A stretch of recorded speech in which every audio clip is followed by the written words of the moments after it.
Chapter 2876. At this point, the one-armed maid's face had already turned pale. When the chinchilla saw her, it tried to get into her arms, but she grabbed it by the neck and threw it to the ground. The chinchilla was injured and cried out miserably on the ground, but the little princess ignored it. Instead, she ordered the little maid who caused the trouble to kill the chinchilla herself. The little maid begged and kowtowed for the chinchilla until her forehead was bleeding, but the little princess refused to take back her order. She even threatened that if the little maid didn't carry out her order, she would send people to kill the little maid's whole family. The maid at the side continued, no matter how much the little maid cried, it was useless. She could only tremble and pick up the chinchilla. According to the little princess's orders, she drowned the chinchilla in the lake. She didn't drown it in one breath, but after it was almost submerged, she lifted it up and pressed it back into the water again after it caught its breath. Every time the chinchilla came out of the water, it would scream and scratch the little maid angrily. The little maid cried and let it scratch her until her face and hands were covered in blood. Ji Xinyu's anger boiled in her chest as she listened. What about the little maid? The one-armed maid closed her eyes. She's crazy. She went crazy not long after she drowned the chinchilla. Later, she also jumped into the lake. Before she died, she said that she wanted to accompany the chinchilla. The truth was so cruel. The little sister she had loved for hundreds of years was actually such a person.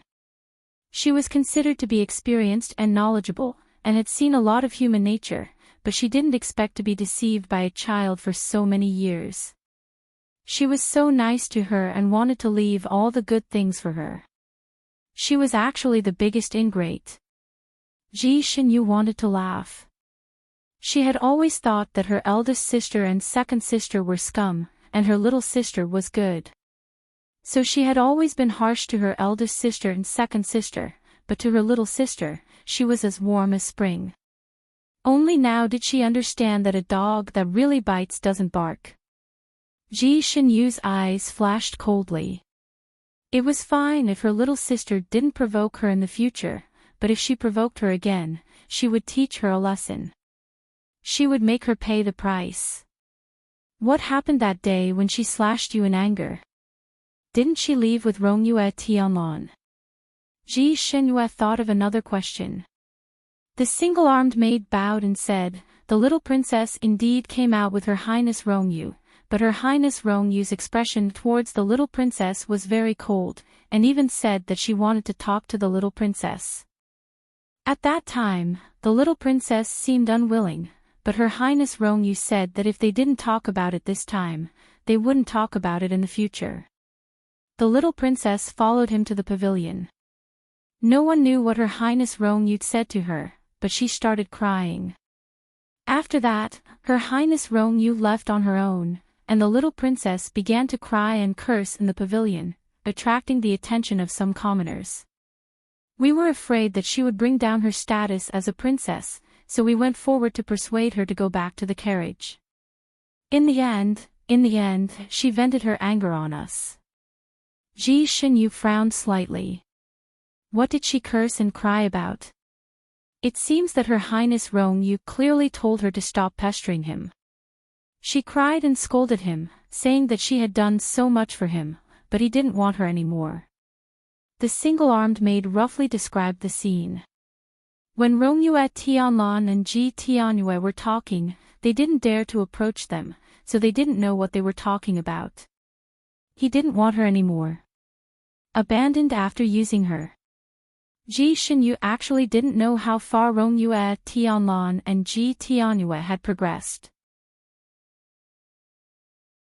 Chapter 2877. Ji Xinyu actually didn't know how far Rongyue Tianlon and Ji Tianyue had progressed, so this was her first reaction when she heard the two maids' words. Her Highness Rongyue and Ji Tianyue have made a promise to each other. Ji Xinyue's pretty face turned cold.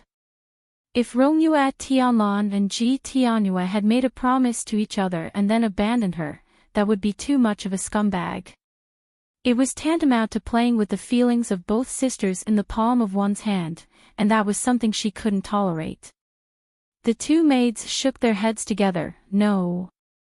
Her Highness Rongyue has been gentle and polite to her ever since she met her, and only took her out once on the Daughter's Day. She bought some children's toys for her. Ji Xinyue naturally knew about that time, when they were drinking and admiring the moon together on admiring Moon Peak. Rongyue Tianlan and Ji Tianyue's interactions were more like a pair of children. After that, Third Princess left a letter saying that she wanted to break off the engagement with Her Highness Rongyue, and Her Highness Rongyue left the palace directly. Little Princess went to Misty Mountain under the escort of the guards. I was traveling with Little Princess at that time, and we didn't meet Her Highness Rongyue on the way. Little Princess deliberately made people misunderstand that Her Highness Rongyue was in the same carriage as her. After that, Third Princess and Her Highness Rongyue successfully broke off the engagement, and Her Highness Rongyue sent Little Princess back to the Nantian clan. Her Highness Rongyue was outside the carriage the whole time, and other than a few words with Little Princess across the carriage, they didn't have any other interactions. Little Princess came alone to celebrate the Overlord's birthday this time, and only met Her Highness Rongyue at the banquet. The one-armed maid had been by Ji Tianyue's side all this time, so she knew the inside story, and said everything at this time. Ji Xinyue, it turned out that she had misunderstood Rongyue Tianlan. Rongyue Tianlan and Ji Tianyue didn't have a marriage promise, but Rongyue Tianlan was good to her for a while, but it didn't seem like the kind of good to a lover, more like spoiling a child. Ji Xinyue Tianlan thought too much, and all the trouble that followed was caused by her. She ruined her own reputation, and wanted to make it a reality. While she was lost in thought, another maid said, Her Highness Rongyue is good to Little Princess seems to be hiding something. I heard Little Princess confessing to Her Highness Rongyeld, saying that she wasn't afraid of being a substitute, she only wanted to be with Her Highness Rong. Substitute. A substitute. Rongyu Tianlan was inexplicably good to Ji Tianyue. It turned out that it wasn't the kind of love at first sight, but that she was treating her as a substitute. Whose substitute did he think she was? His former lover. He had lived for such a long time, and his appearance was so distinguished and elegant, so it was understandable that he had a lover. She remembered that when he first came to Nantian Palace to cancel the engagement, one of the reasons was that his heart already belonged to someone else. At that time, she had thought that it was just a random reason he had come up with to break off the engagement. Now, it seemed that it was true. Since he used Ji Tianyue as a substitute for that woman, it could be inferred that the woman was already dead. From the looks of it now, Rongyue Tianlan was actually an infatuated person who couldn't bear to part with her old friend. Pooh! A garland of flowers landed on the head of Ji Xinyu, who was in a daze, and a teasing voice rang out, Senior sister, what are you thinking about? Why are you so engrossed? Ji Xinyu finally regained her senses. She took off the garland on her head and casually threw it at Xie Fenglu, who was practically jumping around beside her. Brat, are you looking for death? Chapter 2878. She was dressed as a man this time, walking outside with Xinyu's identity. Why did this brat put on a garland for her? People would think she was a sissy freak if they saw her. Xie Fenglu carried the personally woven garland and smiled mischievously. Senior sister, it's not bad for you to walk around as a princess, why do you have to dress as a man? It's a pity to hide such a beautiful face under such a skin. It's more convenient to dress as a man. Ji Xinyu answered briefly. Only by dressing as a man could she drink big bowls of wine, eat big pieces of meat, and pique with others without any scruples.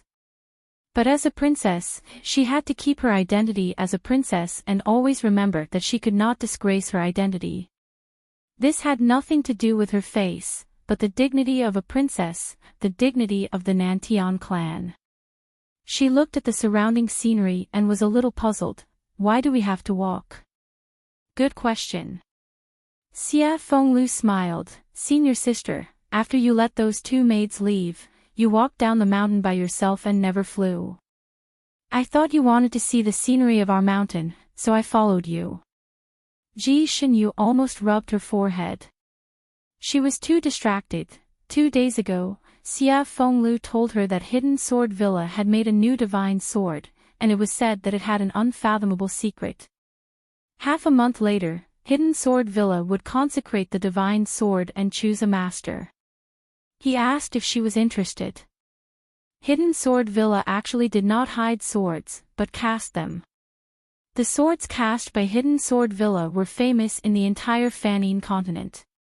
It was said that it took 10 years to sharpen a sword, but Hidden Sword Villa only cast one sword every 500 years. Slow work produced fine work, so naturally, the swords cast were the best of the best. Every sword could make people fight over it. And the sword cast this time was even more different. It was said that the most famous swordsmith of Hidden Sword Villa accidentally found a piece of flying iron, and then spent 1,500 years to cast it. Probably because the sword cast this time was really a divine sword, after it was formed, it could not be sharpened. In the end, the swordsmith directly jumped into the furnace and sacrificed himself to the sword, and the sword was truly cast. It was said that on the day of success, the whole villa was covered in red light, and the auspicious signs rushed into the sky. In short, all kinds of strange things were said to be miraculous. This kind of sword was basically sentient. Once such a sword recognized its master, it would never betray its master for the rest of its life.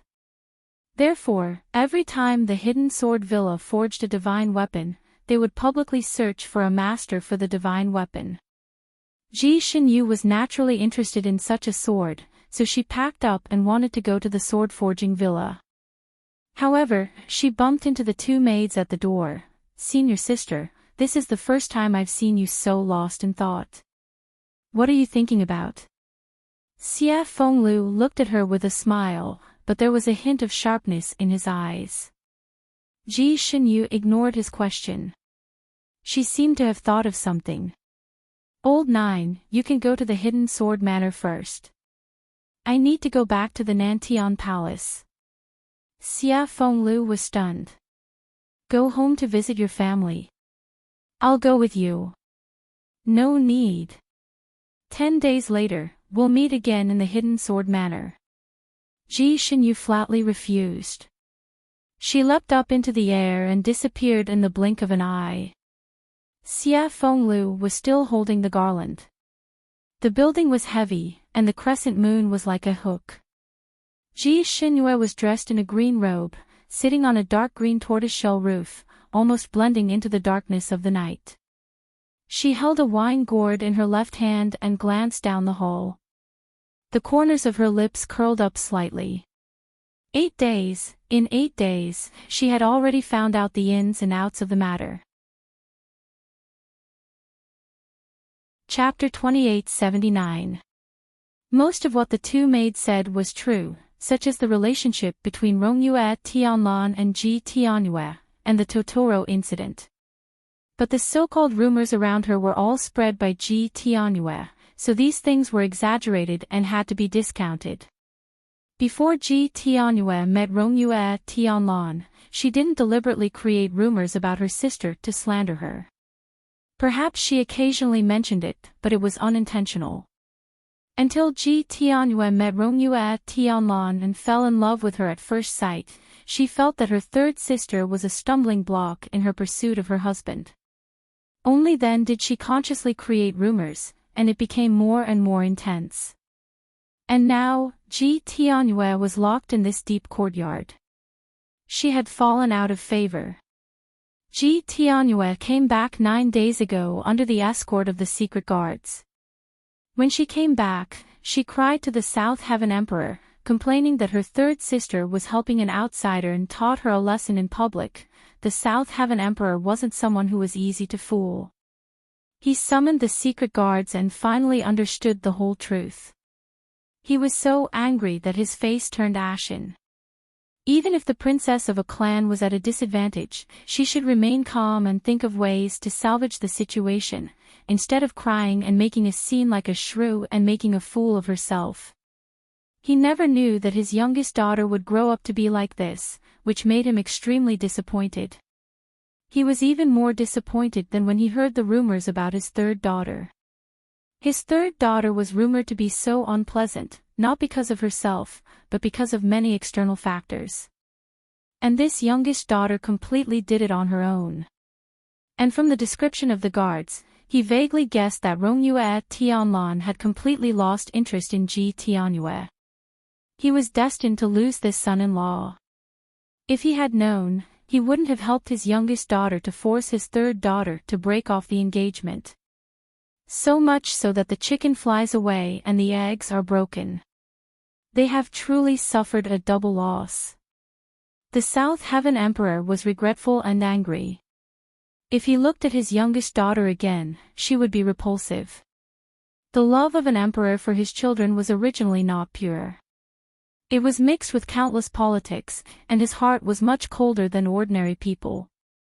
So Ji Tianyue's crying complaints not only didn't receive the emperor's pity, but also received a real punishment. She was locked in the cold palace. Without the South Heaven Emperor's orders, no one was allowed to let her out. Those who disobeyed would be beheaded. When Ji Xinyue arrived, Ji Tianyue had been locked in the cold palace for a whole day. That was the real cold palace. The palace was dilapidated, and weeds were overgrown in the courtyard. There were broken tables and chairs in the palace, and there was only a thin blanket on the wooden bed. She no longer had anyone by her side to serve her, and even her 3 meals were no longer timely. Compared to her previous extravagant lifestyle, it was like heaven and earth. The little girl probably couldn't figure it out. For the past few days, she had been crying and making a scene in the cold palace, refusing to eat in a fit of pique, and so on. She screamed until her throat was hoarse, but her father didn't even look at her with pity. In the past 2 days, she probably realized that she had really fallen out of favor. Once her father, who doted on her the most, hardened his heart, her original magic weapon was completely useless. In the past 2 days, she seemed to have accepted her fate. She no longer cried loudly and was willing to eat. It was just that the food she ate was nothing but plain soup. It was so vegetarian that she found it hard to swallow. Ji Xinyue had already investigated everything in the past few days. At this moment, she was sitting on the roof of the palace, listening to the little girl's occasional sobbing and sleep-talking. Her pretty face was expressionless. Ji Xinyue came to the South Heaven Palace in stealth. She didn't show her face, so the people in the South Heaven Palace didn't know of her arrival.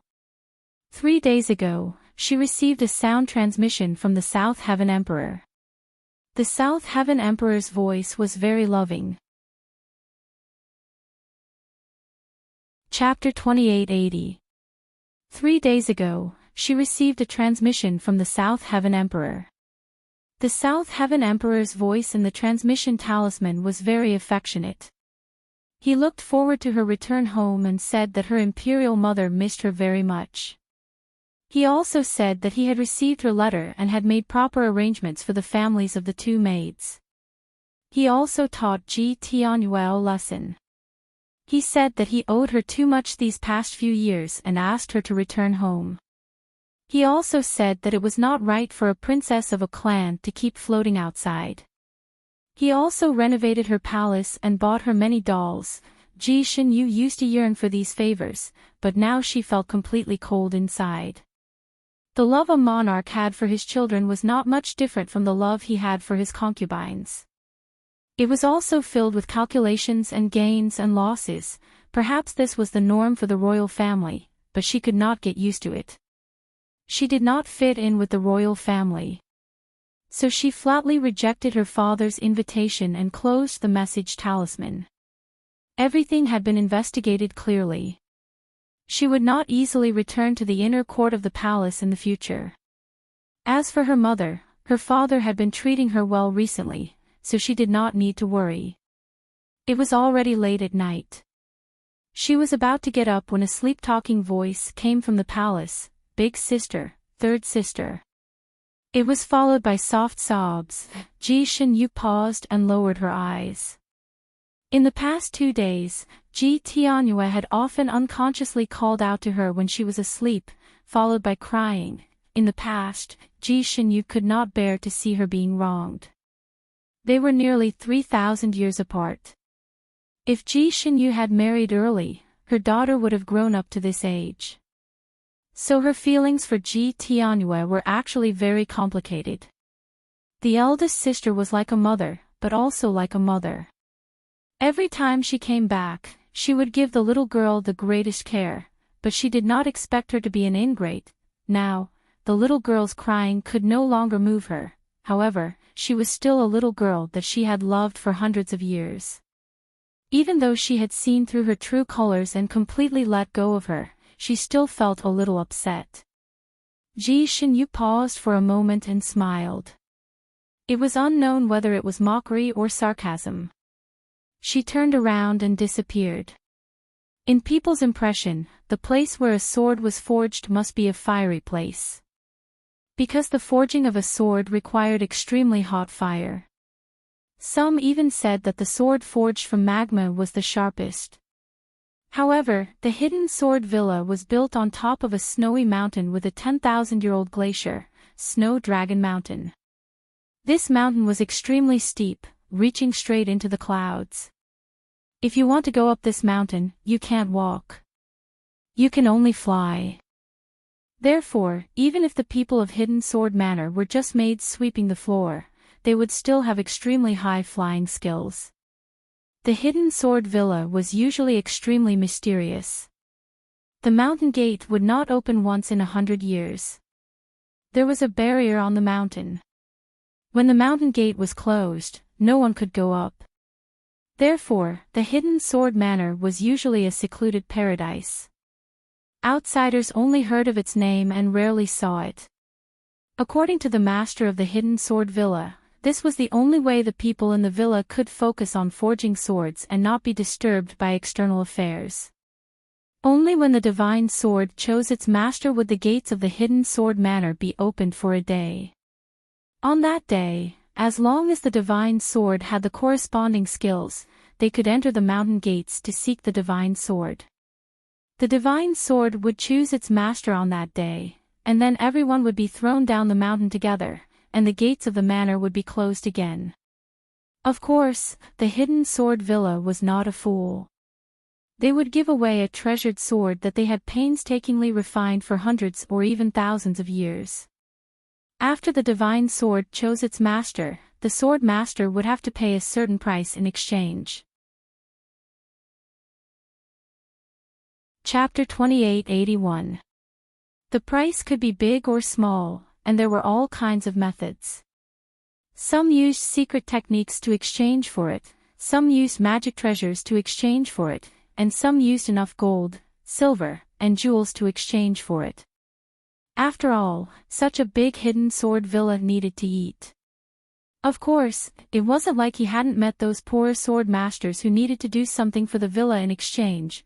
No matter what, the divine sword didn't choose a master based on wealth or poverty. As long as one was fated and had the ability, anyone could be chosen as the master of the divine sword. Because the Hidden Sword Villa was only open for one day and it was built on the extremely remote Snow Dragon Mountain, everyone would come early to fight for this opportunity. Some of the more impatient ones even came a few days early. In order to accommodate these people, the Hidden Sword Villa specially built an inn at the foot of the mountain. Because this inn was only used once every few hundred years, it was the kind of inn that didn't open for 100 years and ate for 1,000 years. The price of the room was very expensive, and the facilities were not very good. There were only a dozen or so single rooms, and a night's stay cost 1,000 taels of gold. The others were all large bunks.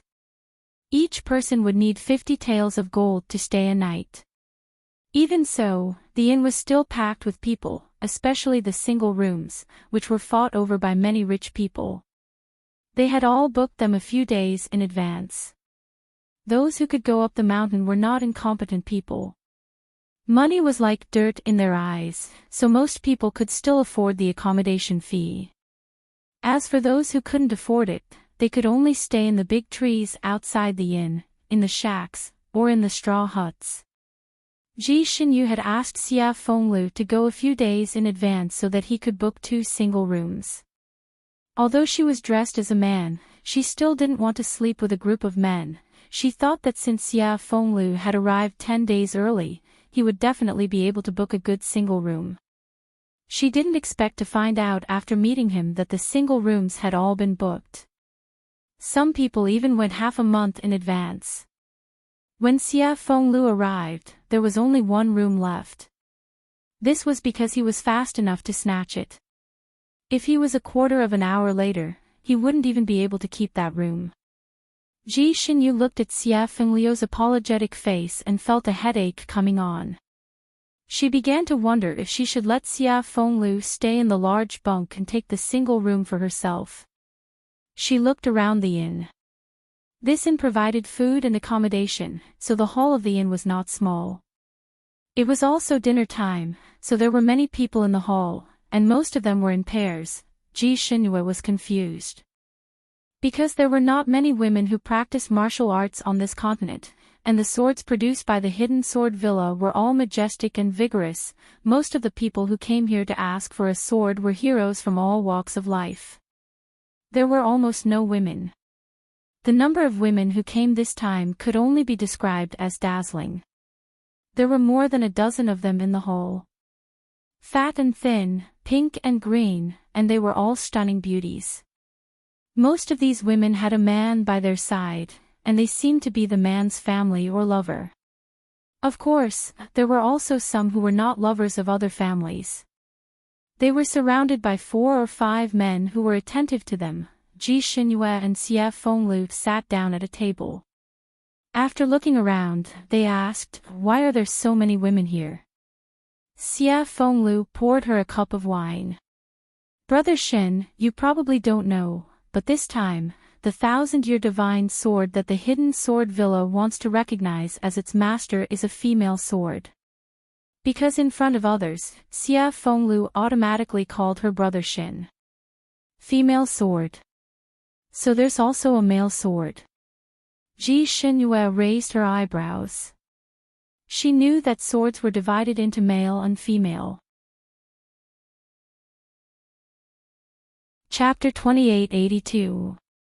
She knew that swords were divided into male and female, but it usually referred to the Mandarin duck swords. A long and wide sword was the male sword, while a sharp and thin sword was the female sword. The appearance and style of the sword were all the same. Xia Fenglu shook his head. "I don't know. I only know that the divine sword this time is called the Plain Maiden Sword by the Hidden Sword Manor. It's for women. That's why these people brought their family members who are good at martial arts here. There are also some famous female immortals who travel alone in the martial arts world." Xia Fenglu pouted at one of the tables. "Do you see that? That's the Plain Maiden Yu Shuashang. She had taken the second room in the inn. That room was specially reserved for her by immortal monarch Lu Hui." Ji Xinyu had heard of Yu Shuashang. She was born in a humble family, but she was very beautiful. She also learned a lot of skills in a big sect, and her martial arts had reached the level of an immortal. She was cold and arrogant, and was called the #1 ice beauty in the martial arts world.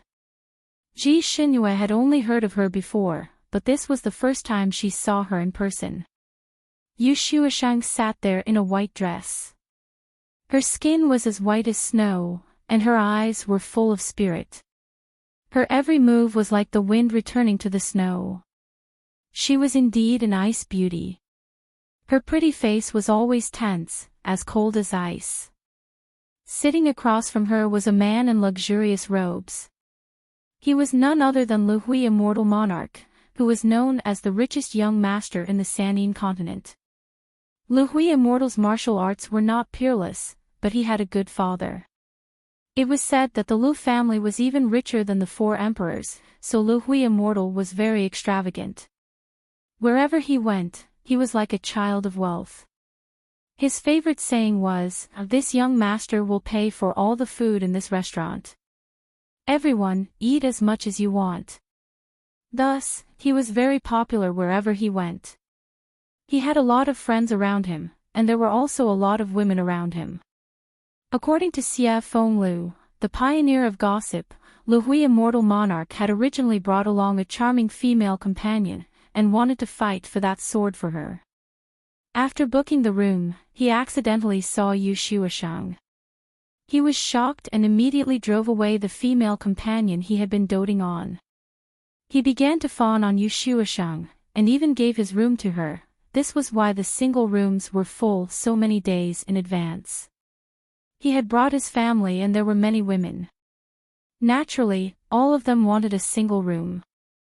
The Hidden Sword Manor had probably expected this situation, so they changed the main hall, which originally only allowed people to sleep on the bunk beds, into small rooms that looked like pigeon cages, for the women who came late and did not book a single room. Even these small rooms were not cheap, and each one cost 100 taels of gold. Fortunately, these women's appearances were pretty, and some of the male heroes who wanted to curry favor with them paid for them. Xie Fenglu briefly explained the situation and chuckled. "Senior sister, if you reveal your true appearance, there will probably be a lot of people who will want to give their single rooms to you. These women won't have anything to do with you." Ji Xinyu glanced at him from the corner of her eyes. "I think that if you dress up as a woman, you'll also be a great beauty. There will also be people who will give you a single room, so you don't have to sleep in a shared bed, right?" Xie Fenglu. He blinked and looked like he was about to cry. "Brother Shin, you and I are brothers. I specially booked this single room, and even added a bed.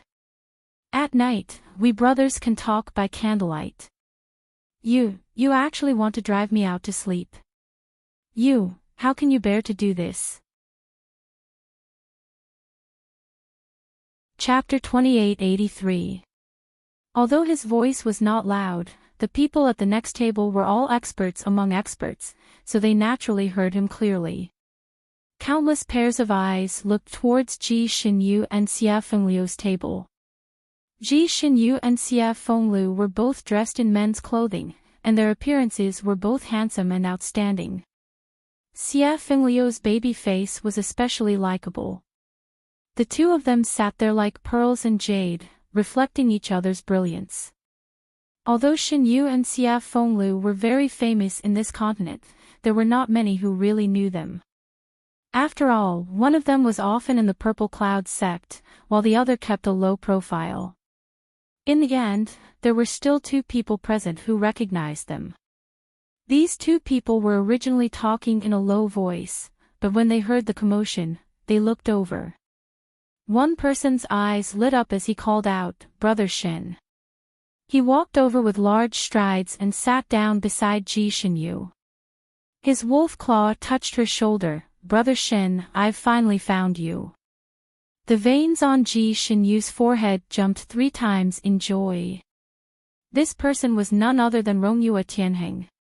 The other person also walked over and cupped his fists towards Xie Fenglu. "Young Master Xie, what a coincidence, we meet again." This person's face was like jade, and his eyes were like bright stars. He was actually a handsome man. Ji Xinyu did not know this person, but she knew that he was an old acquaintance of Xie Fenglu. He raised the wine cup in his hand, just in time to block Rongyue Tianheng's wolf claw. "Tianheng, it's rare for us to meet, let's have a drink." Rongyue Tianheng had always accepted Xinyu's wine, and immediately gulped down a cup. The two of them took advantage of the situation and sat down at their table. The handsome young master sat down beside Xie Fenglu, but Xie Fenglu obviously did not welcome him. "What are you doing here?" The young master smiled slightly. "Of course I'm here for the divine sword." Xie Fenglu raised his eyebrows. "That's a female sword, could it be that young Master Huang also has a girl he likes?" Young Master Huang stroked a bamboo flute in his hand, smiled, and raised the wine cup in front of him. Come, let's have a drink together. Ji Xinyu asked Rongyue Tianheng, you also came for the divine sword. You have a girl you like. Rongyue Tianheng's handsome face actually turned red, and he nodded. Ji Xinyu was surprised. She smiled and said, it's rare for a playboy like you to finally have a girl you like. Come, tell me, which family's daughter is she? Rongyue Tianheng was once again bashful. This is the third princess of the Nantian clan. The wine cup in Ji Xinyu's hand almost fell to the ground. What? Xie Fengliu's eyes also narrowed, and he quietly moved closer to Ji Xinyu. Ji Xinyu felt as if she had been struck by lightning. She couldn't help but ask, did you take the wrong medicine? Weren't you afraid of being involved with her a while ago? You were so scared that you didn't dare to go home and drank outside. Why is she the one you like now? Rongyue Tianheng sighed and said, originally, I believed the rumors and thought that she was. Actually, she is very good, very good. I fell in love with her at first sight during Sect Master Zi Yun's banquet. I want to propose to her and give her a gift. If I can get this divine sword and give it to her, maybe she will be moved. Ji Xinyu, Xie Fenglu narrowed his eyes and smiled, don't even think about it, my senior sister won't like you. Rongyue Tianheng was like an obedient little brother in front of Ji Xinyu, but he was still very arrogant to outsiders, so he glanced at Xie Fenglu and said coldly, how would you know if you don't try? Chapter 2884. Xie Fenglu swirled his wine cup. Of course I know my senior sister's personality. If I say she won't like you, then she won't like you. Isn't that right? Brother Shin. The last sentence was directed at Ji Xinyu. Ji Xinyu, on the other hand, felt that her junior brother was being a little overbearing today. She smiled and swirled her wine cup. Are you here today to discuss swords or women? That one sentence left everyone speechless. That young Master Huang raised his wine cup towards Ji Xinyu. Brother Shin and this humble one think alike. Come, let's toast you. The previous argument passed just like that. The four of them discussed the Jianghu anecdotes and the use of the female sword. Rangjui Shenhuan couldn't help but ask, since there is a female sword, then shouldn't there be a male sword? If he obtained the male sword and went to ask for the female sword for his beloved, then it would be a marriage destined by the heavens. That young Master Huang knew a lot about the inside story. He shook his head, that might not be the case.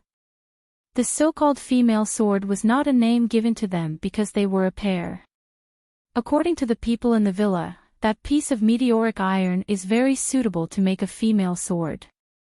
The master swordsmith once wanted to make it into a normal sword, but he couldn't succeed, so that's how it is. Ji Xinyu was finally relieved. She did want to obtain this divine sword, but if the male sword fell into the hands of a man, then wouldn't she be unintentionally paired with that man? She didn't want that. Since it was a single sword, then it didn't matter. She was determined to obtain this sword. Just as she was thinking about this, Rangjui Shenhuan suddenly patted her shoulder. Brother Shin, I'm not late. I booked a good room, why don't you sleep in my room tonight?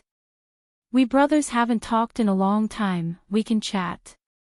Before Ji Xinyu could say anything, Xie Fenglu exploded, absolutely not. Brother Shin came with me, she can sleep in my room. My room is good, it's sunny. This young master's room is good, it's bigger than yours. Your room is too cramped. My room isn't cramped. It's more than enough for 2 big beds. If you don't believe me, ask Brother Huang. He's sharing a room with me now. Haha, there are already 2 people in your room, and now you're asking Brother Shin to go over. Are you planning to squeeze in with the 3 of you, or are you trying to chase Brother Shin out? Young Marquis, you're being too unkind. Young Master Huang had a good temper.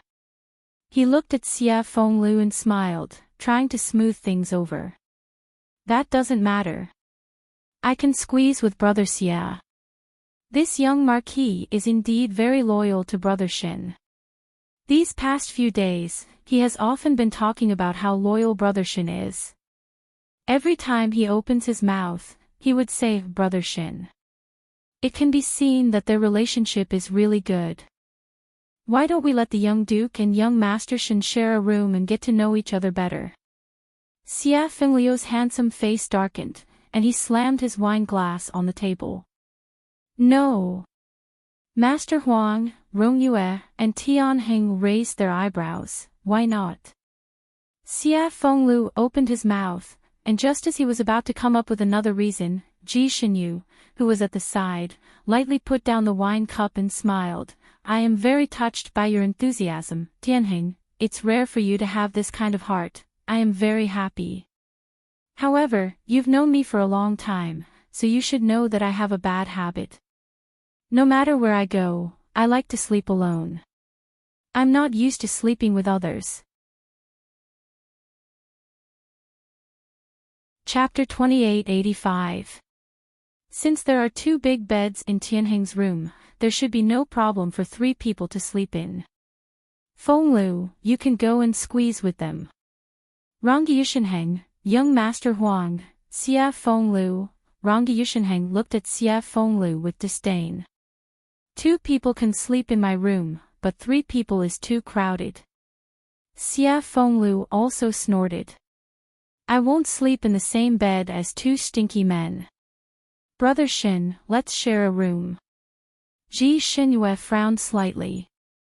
Rangi Yushenheng and that young Master Huang didn't know her background. It was fine if they made such a request, but why did Xia Fenglu want to join in the fun? There was something wrong with this kid recently. Just as they were arguing incessantly, the owner of the inn suddenly walked over and bowed towards Ji Xinyu. Is it young Master Xinyu? The entire hall suddenly became quiet. Everyone who came here knew that the owner of the inn was more arrogant than the sky. No matter who he saw, he would ignore them. Even if a prince or a prince came, he would ignore them. Even the waiters here were extremely arrogant and didn't know how to greet the guests. No matter who came, they would ask for a room according to the order and serve the food according to the order. They would never take the initiative to greet the guests. As for the owner of the inn, he was a mysterious figure who showed his face but not his tail. No matter how awesome the guests were, they would have to nod and greet him. However, he always ignored them. If he could even snort, it would be considered giving the other party face. Such a person actually came to talk to Ji Xinyue directly, and even bowed to greet her. This was even more shocking than seeing Mars colliding with Earth. Everyone in the hall opened their eyes wide and looked at the table. Xinyu's reputation in the Fanning continent was very famous.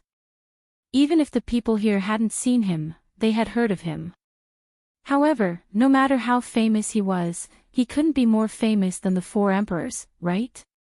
When the 4 emperors came here to stay, the owner of the inn didn't even greet them.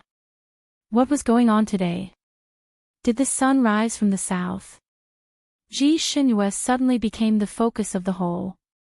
She was also a little surprised and nodded slightly. That's me.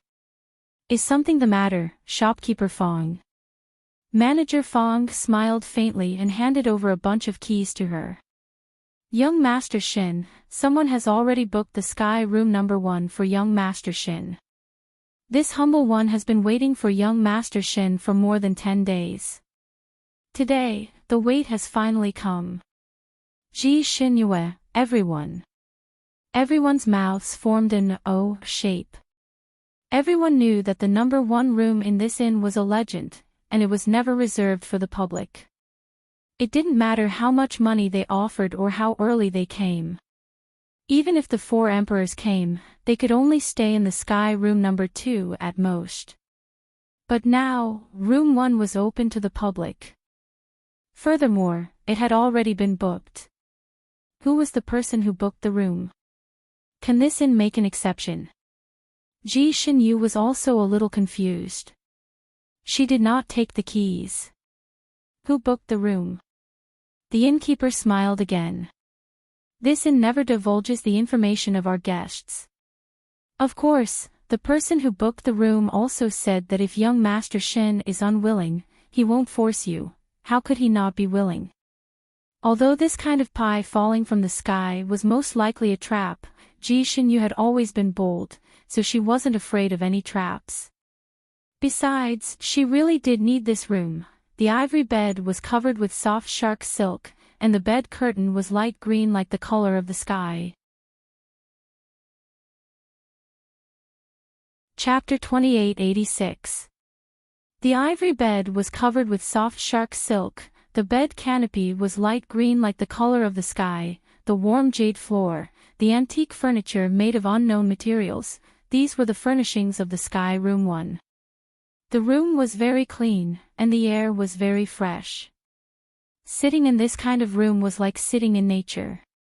But everyone knew that this inn was built on the peak of a snowy mountain. The outside was covered with ice, and every night, the north wind would blow, snow would fill the sky, and a drop of water would turn into ice. If it wasn't so cold, everyone wouldn't have tried so hard to squeeze into the inn. They were willing to be slaughtered here. The furnishings of the other rooms in the inn were almost the same. Ordinary bed, ordinary furniture, ordinary floor. The only difference was the size and whether there was a window or not. But this Sky Room 1's furnishings were different from any other room.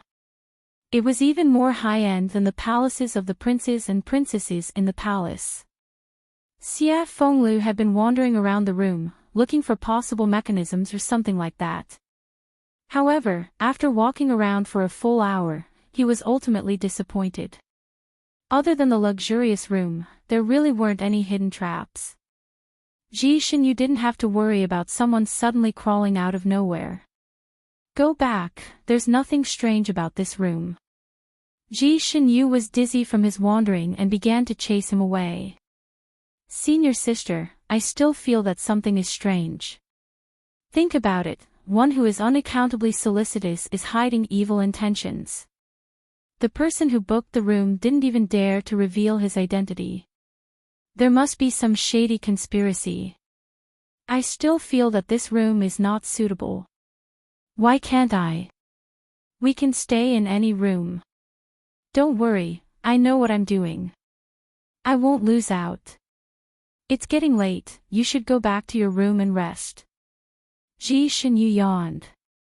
She hadn't rested well these past few days, so she was indeed tired. Besides, she had secretly checked the room. There really wasn't anything strange. Even if there was something strange, she wasn't afraid. Xia Fenglu still wanted to say something, but Ji Xinyu was already impatient. She directly threw him out. Be good, go back to sleep. The door closed with a clang, directly shutting Xia Fenglu out. Xia Fenglu, he looked at the room door that could only be opened with a key, and paused. He didn't believe that there wasn't something fishy going on. He didn't believe that there was such a person who didn't ask for anything in return and hid his identity to treat his senior sister well. There must be some conspiracy. He thought for a moment and sat down not far from the door. He wanted to stay here and see what was going on. If senior sister was in danger, he would be able to save her in time. This heaven room number 1 was on its own floor. Even if it was in the corridor, it was better than the one outside. However, it was obvious that Xia Fenglu was overthinking things. He had been standing guard here for an hour, but he did not hear anything from the room. That room was so luxurious, and the soundproofing was excellent. Even if there was any movement inside, it probably wouldn't be heard, right? Xia Fenglu was worried again.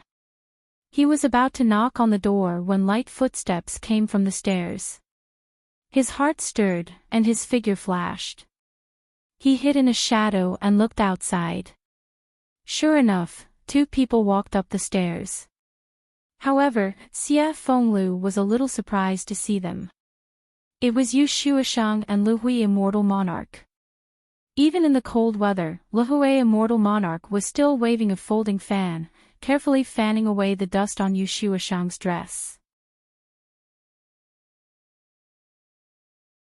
Chapter 2887. Lu Hui deity was still waving his fan in the cold weather, carefully fanning the dust off Yu Shuashang's dress. Shuashang, don't worry. It's fine if this room isn't open to the public, but since it's open to the public, I'll definitely get this room for you. You're the only one in this world who deserves to live in a room like this. Yu Shuashang was indeed worthy of being called the Ice Snow Fairy. Her beautiful face was still cold as she nodded slightly and finally opened her mouth, but it was only 2 words. Thank you. Xie Fenglu raised his eyebrows high, crossed his arms, and looked at her coldly. Although he felt that his senior sister's room was not very reliable, and he wanted nothing more than to persuade his senior sister to move into his room, it did not mean that he felt that his senior sister did not deserve to live in this room. If there was a woman in this world who was suitable to live in this room, it would only be his senior sister. As for the others, haha. This fairy Shuashang was not even worthy of carrying his senior sister's shoes. Lu Hui deity was probably really mesmerized by her beauty, as he directly knocked on Ji Xinyue's door. Ji Xinyue had also checked the entire room and did not find anything wrong. She even found a very magical place. The spiritual energy in this room was much more abundant than outside. It was very nourishing. She had been running around for the past few days and was actually very tired, but after staying in there for less than 2 hours, she felt much more relaxed. It was even better than sitting for 2 hours. She naturally would not let go of such an opportunity. She wanted to have a good night's rest, so that it would be convenient for her to go to the Sword Mountain Manor tomorrow. She had just meditated for less than a quarter of an hour when there was a knock on the door. She frowned. Who is it? Lu Hui deity immediately said, Deity Shin, it's me, Lu Hui deity. Please open the door. This immortal monarch has something to discuss with divine monarch. Why was this prodigal deity looking for her? Ji Xinyue was still a little puzzled. She knew that this deity had a very clingy habit. If she did not talk to him, he would probably keep harassing her outside the door. Ji Xinyue opened the door and leaned against the door frame, looking at the 2 people in front of her. What's the matter?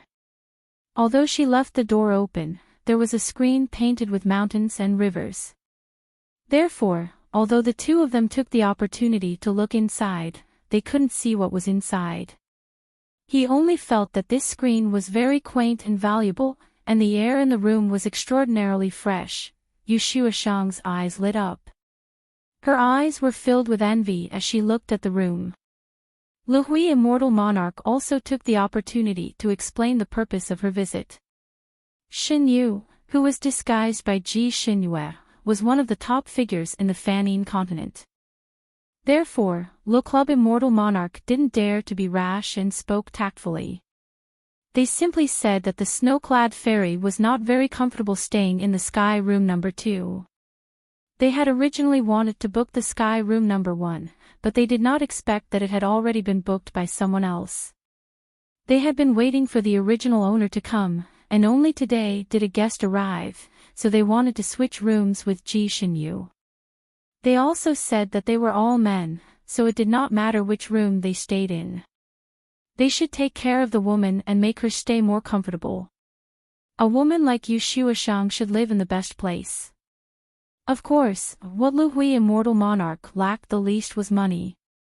He proposed to give Ji Xinyue double the room price. His words seemed to praise Yu Shuashang to the heavens, as if Ji Xinyue did not agree to the exchange, she would not have any tender feelings for the fairer sex and would be unforgivable. Chapter 2888. Lu Hui Immortal Master finished his long speech and waited for Ji Xinyue's reply. Yu Xueshang also looked at Ji Xinyue and said, Immortal Master Xin, it's not that Xueshang is delicate, it's just that Xueshang hasn't been feeling well these past few days, and the bed in Xueshang's room is a bit hard, making Xueshang even more uncomfortable. That's why Xueshang wants to change rooms. I'm sure Immortal Master won't reject Xueshang's small request, right? She was indeed beautiful, especially when she was begging so pitifully. Most men would agree to her request when they saw her expression. Ji Xinyue crossed her arms and raised her eyebrows. Is this what you two came here to talk about? Both of them nodded. Ji Xinyue said indifferently, if you're done, go wash up and sleep. Forgive me for not keeping you company. She turned around and entered the room, closing the door without hesitation. Lu Hui Immortal Master. His nose almost hit the door, and he stared at the door with his mouth agape. It was also the first time Yu Xueshang was rejected like this. She was stunned for a moment, and after a while, her snow-white face flushed red. With her beauty, she was practically invincible among men. Almost all of them flocked to her and obeyed her every word. She thought that changing rooms would be a piece of cake, but she didn't expect.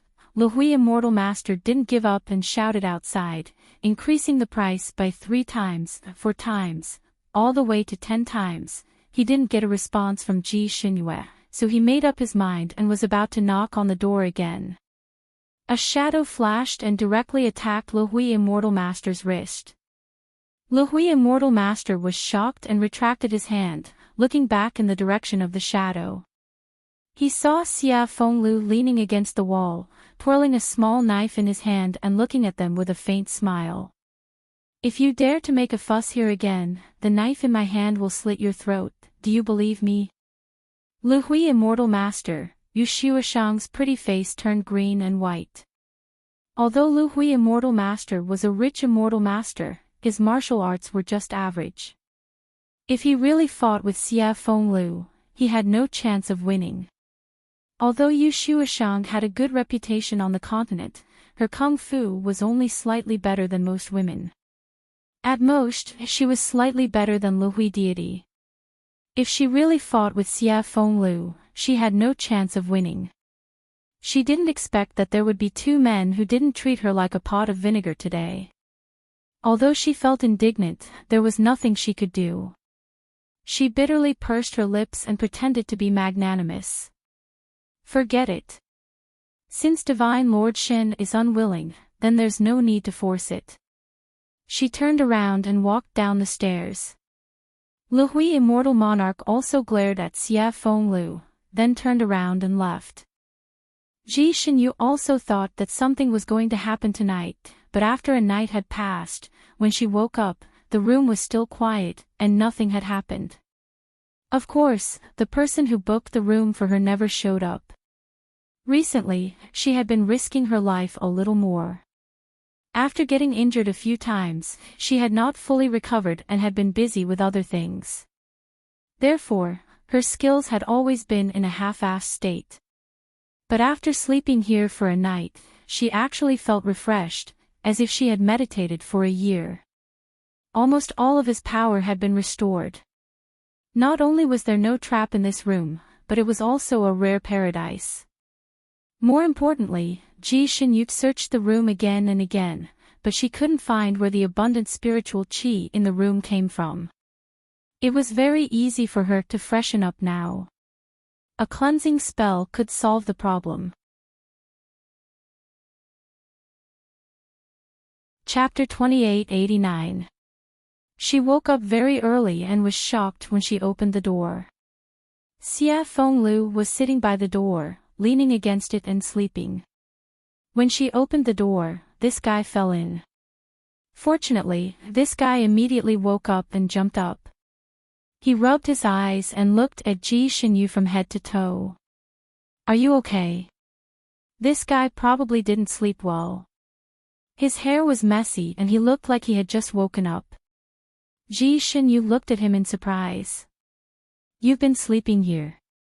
Xia Fenglio's baby face blushed slightly, but his eyes rippled as he looked at Ji Shinyu. He nodded heavily. Yes. She must know that he chose to stay here because he was worried about her. She must be touched. Ji Shinyu looked at the long carpet in the corridor and then looked at him. She suddenly understood. Your room is so bad, it's not as comfortable as this corridor. Xie Fenglu was speechless. Pfft. Someone laughed.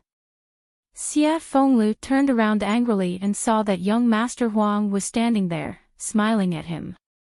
Ji Shinyu knew that this young Master Huang had a very poetic name, Huang Qinglu. This person was unknown in the Fanning continent and Ji Shinyu had never heard of his name. This person looked gentle and elegant and was very low-key. There didn't seem to be anything special about him. But Ji Shinyu knew that this person was extraordinary. The men who could come to this snowy mountain were not bad at martial arts. Even most of the women were very famous in the Jianghu. Otherwise, they wouldn't have the confidence to get the divine sword. Which one of the men who stayed in this inn wasn't a famous character? But this Huang Qinglu seemed to have popped out of the ground. He didn't have a name, but he easily came here. Ji Shinyu could be considered to have a good eye for people. Normally, when a person passed by her, she would be able to roughly guess how deep their martial arts were. But she couldn't see through Huang Qinglu, she couldn't even tell if he had martial arts. This kind of person either didn't have any martial arts or was unfathomable. Ji Shinyu felt that the latter was more likely. After all, they had drunk together before. Ji Shinyu nodded at him and went downstairs. What are you laughing at? Xie Fenglu looked at Huang Qinglu coldly. Huang Qinglu raised his eyebrows and his eyes flashed with interest. I can't laugh. Do you want me to cry when I see this scene? Xie Fenglu glanced at him again and said in an even colder voice, don't even think about hitting on her. She's my bottom line. Huang Qinglu leaned against the wall. There was still a smile on his handsome face, but his eyes were faintly cold. Do you really like her? Xie Fenglu lifted his foot and walked down, leaving behind a sentence, you're meddling too much. Whether I like her or not has nothing to do with you. Also, don't show up in places where you shouldn't be. In the blink of an eye, he went downstairs as well. Huang Qingliu's slender white jade-like hand twirled the bamboo flute, looking at his back thoughtfully. Today was the day the immortal sword chose its master. The innkeeper brought everyone to the foot of the mountain. The peak was tens of thousands of feet high, covered by clouds and fog, making it impossible to see the peak. Although it was called a mountain, it was actually an ice mountain. The entire mountain seemed to have been polished out of ice and snow. The ice wall was so bright that it could be used as a mirror. The innkeeper cast a spell with his fingertips. A moment later, he pointed upwards. A muffled sound came from the peak of the mountain. The clouds above slowly dispersed, turning into white cloud-like stairs that hung straight down. The innkeeper gestured to the crowd. Everyone, please. Chapter 2890. Just as everyone was about to rush forward, the innkeeper said, because it's a female sword this time, the master selection is slightly different from the previous years, and it's also a bit more difficult. These white cloud steps are the first checkpoint. The white cloud steps look soft, but they're actually hard. Only those who can sense the divine sword summoning will be able to step on these steps. Those who can't sense it will step on air and fall down. Those who fall down are not fated with the divine sword and can directly leave the mountain. Everyone agreed, their hearts filled with apprehension.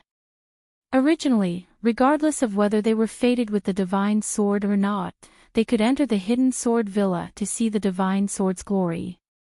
This time, they were actually allowed to sense the divine sword summoning first. This time it was a female sword, so the one who could sense it should be a woman, right? Could a man sense it? Xia Fenglu stood close to Ji Xinyu and sent a sound transmission to her. Senior sister, do you want to restore your original body to pass this stage? What if the divine sword really only summons women and is confused by your body's illusion? Ji Xinyu rubbed the space between her eyebrows and replied indifferently, if the divine sword can't even distinguish this, then how can it be called a divine sword? I don't want it even if it's given to me for free. Just as she said this, her heart suddenly tightened, as if some invisible sharp aura had directly crashed into her heart and stabbed her. Could this be the divine sword's aura? Did her words cause the divine sword to be dissatisfied? Who cares? She'll go up first. Looking up, she could already faintly see the cornice of the hidden sword villa's pavilion. Looking down, she often saw the people around her falling like dumplings. There were more than 300 people who came to try their luck, but now, less than 100 people had fallen. The white cloud steps looked as soft as a bun, but when one really stepped on it, it was, as the innkeeper said, incomparably hard. Not only was it hard, it was also hot. Ji Xinyu felt as if she was stepping on a pair of fire tongs. Fortunately, she left as soon as she touched it. Before the heat could reach her feet, she had already leaped up again. She could still feel that sharp aura, and it was getting stronger and stronger. It seemed that this divine sword didn't discriminate between men and women. Most of the survivors were men. Of course, there were also many women. These women's martial arts might not be very strong, but their cloud manipulation technique was not bad. In addition, they had men by their side to take care of them. As long as they were fated, they did not fall. The stairs were indeed magical. Ji Xinyu saw with her own eyes that the tips of many people's feet had clearly stepped on the stairs, but it was as if they had stepped into the void. Their bodies swayed, and they directly fell down. Perhaps the divine sword also wanted to measure these people's various kung fu. Some people had clearly climbed up the first few dozen steps, but suddenly missed a step at the back, because there was a barrier around the mountain. If one wanted to go up the mountain, they had to step on these stairs. They couldn't directly fly up, so no one could take advantage of the situation. Ji Xinyu's first few hundred steps were steady, but after a few dozen steps, the steps seemed to be playing a joke on her. When she stepped on them, she suddenly couldn't feel the calling in her heart, and the solid steps under her feet suddenly softened. Her body swayed violently, and just when she thought she was about to fall, she felt the calling again, and the steps returned to normal. Xia Fenglu, who was beside her, walked steadily. When Ji Xinyu swayed, he had to reach out to support her. But before she could touch Ji Xinyu's body, she steadied herself again. Chapter 2891. What's wrong? Xia Fenglu was a little puzzled. Ji Xinyu secretly gritted her teeth. Nothing. The divine sword was probably taking revenge on her. It was a divine sword with a temper. As long as she could go up, she had to get it. Ji Xinyu's eyes flashed.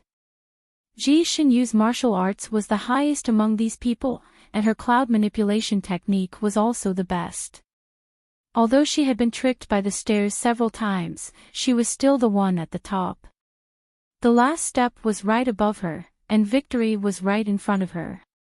She took a deep breath, and her body floated up again.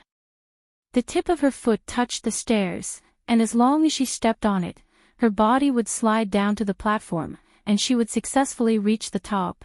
But she didn't expect that the moment her foot touched the stairs, the sensing force would suddenly disappear, and the stairs would suddenly disperse like clouds. She stepped directly into the void, and after swaying for a moment, she fell down.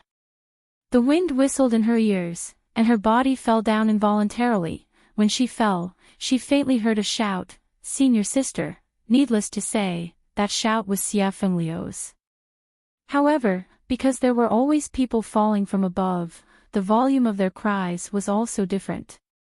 In addition, everyone was frightened, and all their attention was on the stairs and the people around them. so no one noticed Xia Fengliu's shout. Ji Shenyu knew that there was a special barrier here, and she couldn't use the normal method to fly on the clouds, so she could only wait for the path of falling to the ground. It seemed that she really had no fate with that divine sword. So be it, if it didn't belong to her, she wouldn't think about it.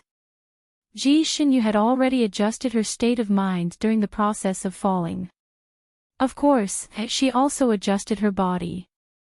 Even if she fell, she didn't want to fall flat on her face, and lose too badly. Just as she was about to fall to the ground, the stairs that had disappeared suddenly reappeared, and her feet landed on it. Ji Shenyu stood at the bottom of the stairs, a little stunned. What was this? Was she eliminated or not? The others who fell all fell to the bottom, and were eliminated cleanly. After all, they were all experts. Even if they fell from a high place, they did not fall too badly. Most of them were still able to stand and land on their feet. Because the people were still descending, everyone wanted to see how many people had successfully reached the top. Therefore, most people did not leave after landing. After landing, they joined the spectators below in dejection, looking up to see others flying in the air. Ji Shenyu's abnormality naturally fell into the eyes of the spectators below, and everyone was a little confused. Was this even possible? Some of the people who were unwilling to give up after landing on the ground had a thought and also jumped down the stairs. But as soon as his feet touched the ground, the stairs disappeared under his feet, and he rolled down the stairs again. However, this time, they were not as lucky as the first time. This time, they fell hard on the ground. After a few people tried it, they all fell flat on their backs. They couldn't be more embarrassed. Obviously, this staircase did not allow anyone to have a second chance. Ji Shenyu frowned as she stood on the steps. At this moment, she could already feel the strong calling, but she raised her head and looked up, not planning to go up again. If all of this was the work of that divine sword, then that sword was simply too petty.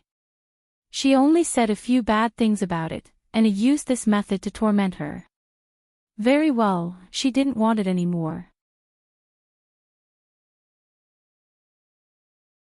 Chapter 2892.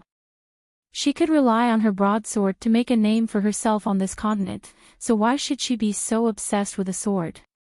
Although Ji Shenyu was competitive, she was not obsessed with things, perhaps because she was used to being abandoned when she was young.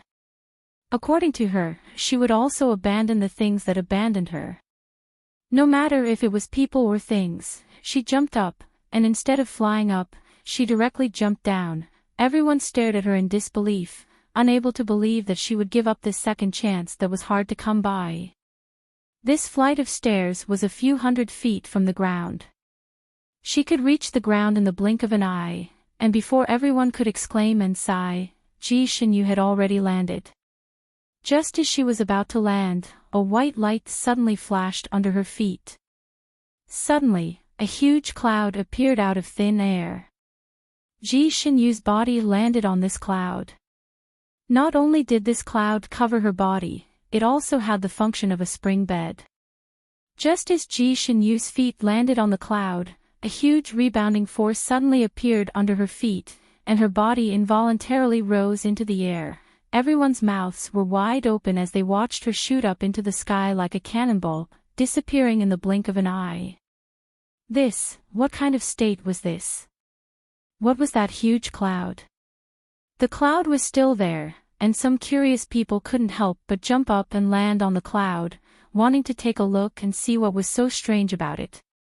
Anyway, the cloud wasn't high, so they could go up without flying.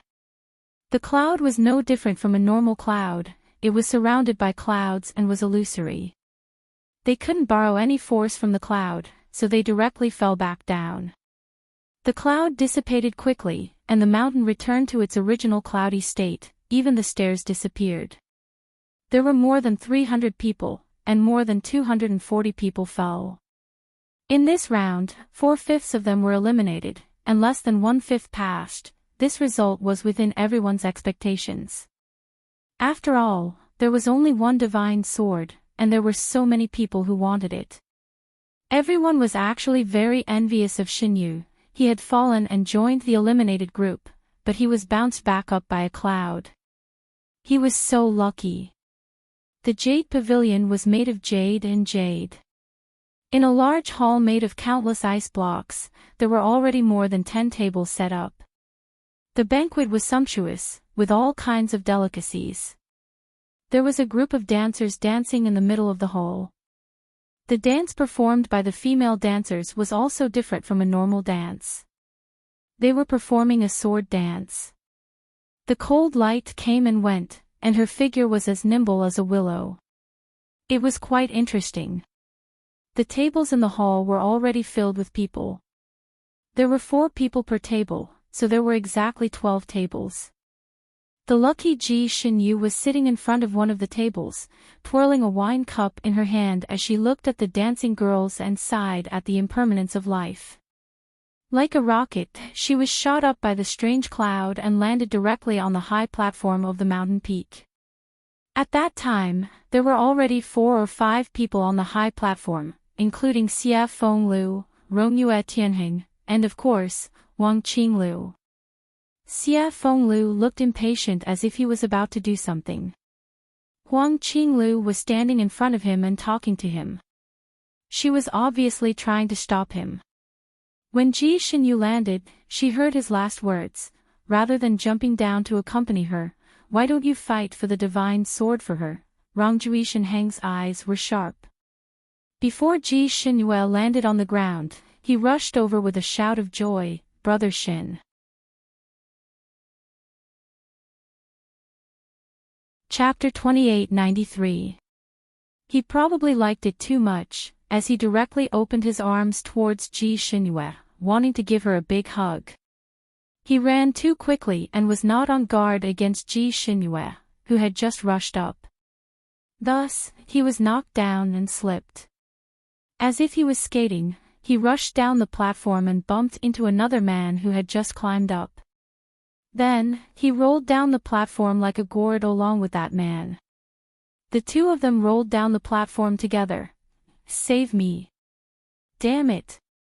Ah. Below the platform, the 2 people's cries and curses could be heard. In the blink of an eye, they were far away. Ji Xinyu. She stood on the high platform and looked down. She watched as the 2 figures disappeared into the clouds and mist, disappearing without a trace. She rubbed her hands guiltily. She really did not do it on purpose. Xia Fenglu was naturally overjoyed when he saw her jump up safely. He immediately rushed over. Brother. Brother Shen. Ji Xinyu hurriedly grabbed him. Don't fall. She directly pulled him to a safe place, so that he would not have the same fate as Rongyue Tianheng. Brother Shen, how did you come up again? Did you bump into anything? Are you hurt? Xia Fenglu asked a bunch of questions the moment he opened his mouth. Ji Xinyu was also a little confused at that time, so she just shook her head. Don't worry, I'm not hurt. When she looked up, she saw Huang Qinglu standing there, his eyes flashing. The 2 of them looked at each other, and Huang Qinglu smiled. Congratulations, Brother Shen. His smile was bright and clear, but Ji Xinyu didn't know why, but she felt a series of alarms in her heart.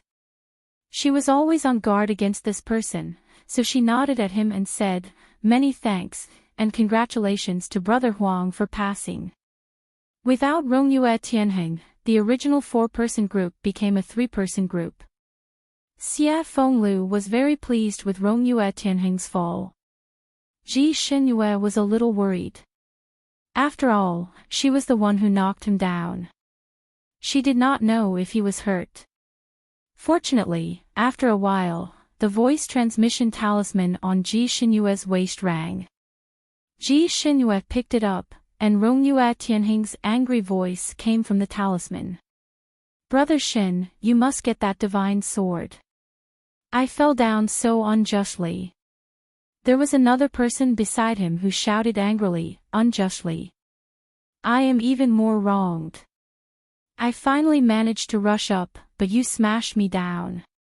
You unlucky bastard, compensate me. Compensate your ass. Young master didn't hit you on purpose. Compensate you, right? I'll compensate you with a few punches. Then, the sound of fighting came from the other side. Ji Xinyue. Hearing Rongyue Tianhuan's voice, she knew that he wasn't injured and was finally relieved. Rangjui Shenheng's kung fu was not weak, and the people who were unlucky enough to be hit by him were obviously not his opponent. After a while, the fighting over there stopped. Rangjui Shenhuan seemed to have finally vented his anger, and his voice became much calmer. Brother Shen, I will be waiting for you at the foot of the mountain. I must get that divine sword. Ji Xinyu rubbed her forehead and replied, I'll do my best. Only then did Rangjui Shenheng close the voice transmission talisman in satisfaction. Ji Xinyu's intuition told her that the divine sword seemed to hold a grudge against her. She had not forgotten the torment from before. Although a big cloud appeared and bounced her up, it didn't seem to have given up on her. But who knew if that sword felt that it hadn't played enough, and was playing tricks with her? Maybe that sword liked to make people's moods rise and fall. It would give her a few benefits first, and then give her a ruthless blow at the end. Chapter 2894. Perhaps that fellow liked to make people's moods rise and fall. He would first give her a few benefits, and then give her a ruthless move at the end. She had to be on guard against all of this. Ji Xinyu knew that the more mysterious something was, the more intelligent it was. Furthermore, like humans, they all had their own strange tempers. This divine sword should be the same. Before she even saw its true appearance, it wanted to give her a show of strength. Ji Xinyu secretly clenched her fists. She did not believe that a dignified living person like her would be tricked by a sword. This year's Godly Sword Master Selection Assembly was really different from the previous years. In the past, Hidden Sword Villa did not provide meals. These people came directly to the Godly Sword to compete with their swordsmanship. The winner just had to go up and pull out the Godly Sword. The one who could pull out the Godly Sword would be its master. These heroes were chased down the mountain before they could even see the servants of Hidden Sword Villa. Therefore, although some of the people who came had been here 3 or 4 times, they were still confused about the layout of Hidden Sword Villa. This time, it was probably because the real divine sword was being forged, so Hidden Sword Villa made it so grand. Food was actually provided. Not only was food provided, there was also singing and dancing to liven things up. Even the mountain master of Hidden Sword Villa brought a few of his most capable swordsmiths to appear for the first time and celebrate with everyone. This was the first time most of the people had seen the master of Hidden Sword Villa. Everyone was very excited. Although there was only one divine sword, it was a good experience to be able to get to know the people of Hidden Sword Villa. Furthermore, the dishes at the banquet were basically made from the local specialties of the mountain. There were many meat and vegetables that no one knew what they were. However, the taste was still very good, allowing everyone to eat to their heart's content. At the banquet, the villa master of Hidden Sword Villa explained the rules of the divine sword's choice of master. This time, the divine sword was a female sword, and this sword had a lot of personality. It was not the old rules of Hidden Sword Villa to choose its master, but it wanted to choose itself. It was a divine sword, so naturally, it had to choose the most outstanding woman in the world.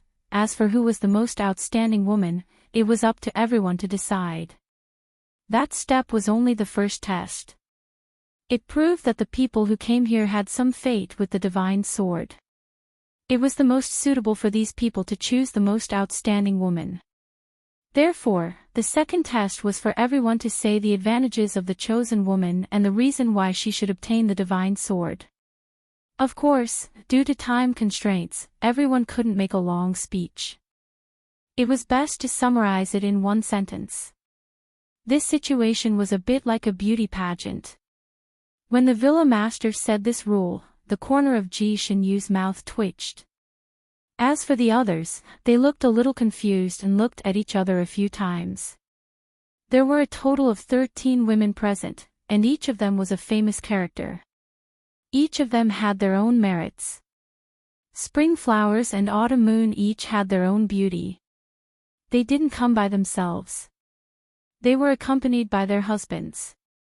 Even if they weren't accompanied by their husbands, they were surrounded by all kinds of men. Among them, the most outstanding was still Yu Shuashang. It would have been fine if she hadn't appeared, but once she did, her icy cold temperament and picturesque features made her stand out like a crane among chickens. Her temperament was the most outstanding, and her appearance was also the most outstanding. As for her kung fu, it should be extremely outstanding as well. It was said that she had challenged many famous experts in the martial arts world, and those experts had all been defeated by her sword. Therefore, when the Hidden Sword Villa's villa master said the words "the most outstanding woman," many men present had already turned to look at her. Chapter 2895. There were a total of 47 people who passed the test this time. In addition to Ji Xinyu, there were 33 men. Of these 33 men, 5 were here to fight for the sword for Yu Shuashang, and all of them were experts. Although the others were guarding their lovers or wives, they often stole glances at Yu Shuashang, which made the people around them very unhappy. The atmosphere at the banquet was a little strange. The most outstanding woman is naturally Fairy Shuashang. She's beautiful and skilled. Yes, Fairy Shuashang is the most beautiful woman in the Fanine continent. This is acknowledged by everyone. If we were to talk about the 3 most outstanding characters, it would be Snow Fairy. For a while, those who admired Yu Shuashang almost praised her to the heavens. As for the other men, some also praised their lovers and wives, such as kind and chivalrous, cute and innocent, but these praises were far less than those who praised Yu Shuashang. After less than an hour of debate, Yu Shuashang took the biggest limelight. Most people had a herd mentality. When there were too many people praising, even if others didn't like the person who was praised at first, they would have a good impression of that woman under the tide of praise. Although some men were still speaking for their wives or lovers, their attention had already turned to Yu Shuashang. Yu Shuashang became the focus of attention. It was unknown how many men's eyes were on her. Yu Shuashang sat there. Although her pretty face still had the same cold expression, the corners of her lips were faintly showing a complacent smile. When it was her turn, she stood up lightly and said only one sentence: "I believe that if the divine sword has good eyesight, it will definitely choose Shuashang." This sentence was full of arrogance, which was her style. Although the other women were not convinced, they couldn't change the situation for the time being. Besides, in terms of appearance, the women present were indeed a little inferior to Yu Shuashang. Of course, since these women could sense the call of the divine sword and come here, none of them were ordinary people. They were usually proud and arrogant, so naturally they were not convinced by Yu Shuashang. When it was the turn of the women to speak, after she said her advantages, she would naturally belittle the vase intentionally or unintentionally, saying that the divine sword should choose a master who was really strong and outstanding inside, and not be obsessed with appearance. Of course, these women had different personalities, so their words were naturally different, but the general meaning was about the same. It was just that one could not judge a person by their appearance. Especially those who looked much worse than Yu Shuashang, their words were even sharper. For a moment, the banquet was filled with the smell of gunpowder. When everyone entered the hall, they were not seated according to their status. They were all seated freely. As for Ji Xinyu, she liked to be quiet, so the table she was sitting at was a little remote, and she was also the last table to speak. There were only 3 people at her table, her, Xia Fenglu, and Huang Qinglu. The three of them all had outstanding appearances, so even though they were sitting in the corner, many people were paying attention to their table. This was especially true for the women, who glanced over from time to time. Everyone was guessing who these three people would fight for this divine sword. When the host asked about this table, Xia Fenglu was the first to speak. If we're talking about the most outstanding woman in the world, who can compare to my senior sister?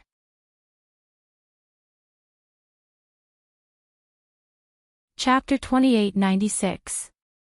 Xia Fenglu was the first to speak. In terms of the most outstanding woman in the world, which one can compare to my senior sister? I'm only fighting for her. It's said that swords are given to famous scholars, and rouge is given to beautiful women. My senior sister is both a famous scholar and a beautiful woman. Whether it's her appearance or martial arts, which woman here can compare to her? When he said this, half of the hall fell silent. Princess Ji Xinyu's name could be said to have resounded through half the world. Originally, it was extremely dark, but now it was about to be cleared. However, after all, she had been slandered for so many years. Although many things had proven that she was wronged, there were still some deep-rooted impressions in people's hearts. Therefore, the outside world's evaluation of her could be said to be half praise, and half praise. Although there were many people who had attended the birthday banquet of the Purple Clouds sect a while ago, those people were basically invited by the Purple Clouds sect. The Purple Clouds sect's invitation was very casual. He would send the invitation to whoever he liked. He did not care about the person's status, martial arts, or reputation. Especially those famous people who were too far away from the Purple Clouds sect. The Purple Clouds sect master was too lazy to let his disciples send the invitation. Therefore, although the status of the people present was a big shot, and they were all very famous in the Fanine continent, there were not many who actually received an invitation from the Purple Clouds sect master. Among the more than 40 people present, only 4 or 5 people had attended the Purple Clouds sect master's birthday banquet and had seen Ji Xinyu's true appearance. However, the rumor that she was a great beauty had already spread throughout the Fanine continent. Therefore, when Xia Fenglu said this, the entire hall fell silent, and then there was a buzz of discussion.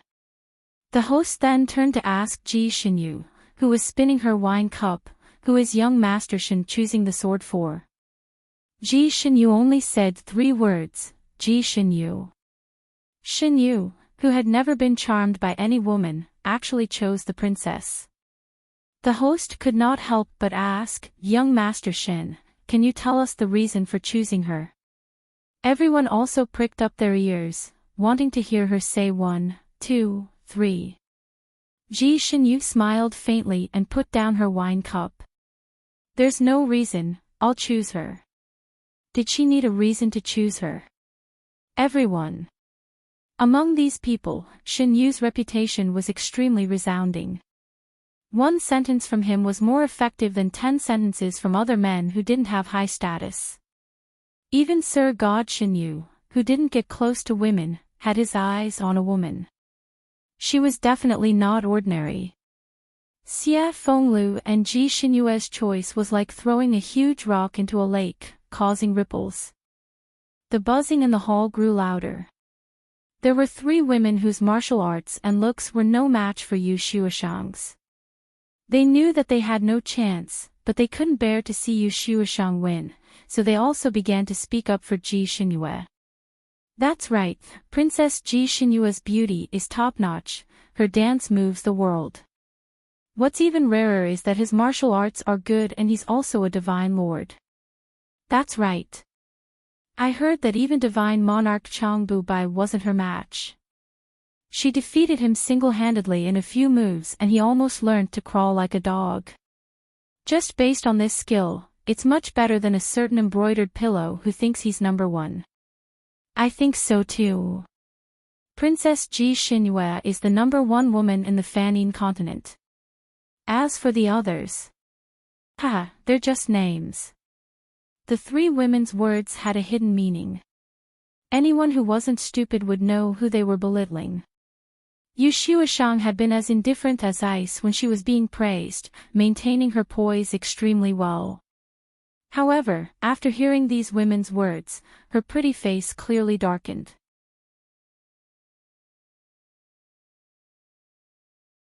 Chapter 2897. Her beautiful face clearly sank, and after the three women finished speaking, she suddenly laughed lightly. Princess Ji Xinyue is indeed not bad.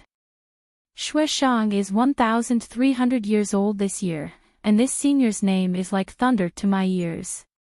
It can be said that I grew up listening to her deeds. I heard that this senior had been wronged in the past few years. The so-called jinx, the rumors of her being ugly were all false. Xueshang felt very indignant for her. She felt that it was very difficult for a woman to live such a life. Since Princess Ji Xinyue was so outstanding, she naturally didn't have to worry about marriage. As long as exalted immortal Rong Yu saw her, she would definitely want to marry her. The two of them could be harmonious and create a beautiful story. But I didn't expect exalted immortal Rong Yu to choose to cancel the engagement even though she saw her true face at the banquet. This was very puzzling. I wonder if anyone knows the reason behind this. Her words seemed to be very pertinent and innocent, but there was a hidden sharpness in her words. Ji Xinyue casually poured herself a cup of wine. Hearing her words, she smiled. So this was the #1 ice beauty of Sanyin continent. When it came to gossip, she was no less than those gossipy women.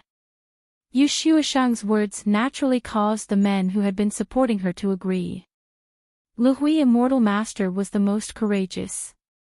That's right, Xueshang is right. The price to pay for canceling an engagement is so great, and there is so much danger. If a normal man was engaged, he would rather make do with his life than go down the path of canceling an engagement. But exalted immortal Rong Yu chose to cancel the engagement. What does this mean? I don't need to say it. Everyone should understand, right? The other men who had been supporting Yu Xueshang laughed. They all had a tacit mutual understanding. Ji Xinyue was disgusted by his This typical rich second-generation immortal master was so tasteless. She raised her hand to stop Xia Fenglu, who was about to explode. She tapped her finger on the table. Just as she was about to speak, she heard a cold voice in the air. What does it mean? Why don't you explain it in detail? This voice was magnetic and clear, with a touch of bone-chilling coldness. It was like a stream of ice that had just melted and flowed past everyone's ears. Ji Xinyue's fingers paused. She almost knocked over the wine cup in front of her. Rong Yu Tianlan. It was Rong Yue Tianlan's voice. Why is he here? Although Rong Yue Tianlan's name was not generally well known, there were not many people present who had really seen him. Luhui Immortal Monarch had never seen him before and had never heard his voice before. Naturally, he did not know who he was. He looked around and did not see the person who spoke. He raised his head and asked, "Who is it? Who's talking?" "Me." Another short word sounded in the air. Following this, a faint azure light flashed in the air and a person appeared. He was dressed in a light green, loose robe, and his long black hair was loosely tied up with a blue ribbon. It was obviously an extremely ordinary attire, but when he wore it, he gave off the feeling of an immortal. Slanted eyebrows, shimmering and mysterious eyes, a tall nose, and beautifully curved lips. His facial features might not be the most outstanding, but when put together, they gave people a feeling of extreme perfection. Especially when he looked at people with a smile that was not a smile, there was an indescribable sense of unrestrained elegance. There was even a hint of faintly discernible evil. He stood there in a half-cloud, half-mist. His posture was casual and his bearing was graceful, but there was a kind of pressure on his body. Almost everyone present held their breaths.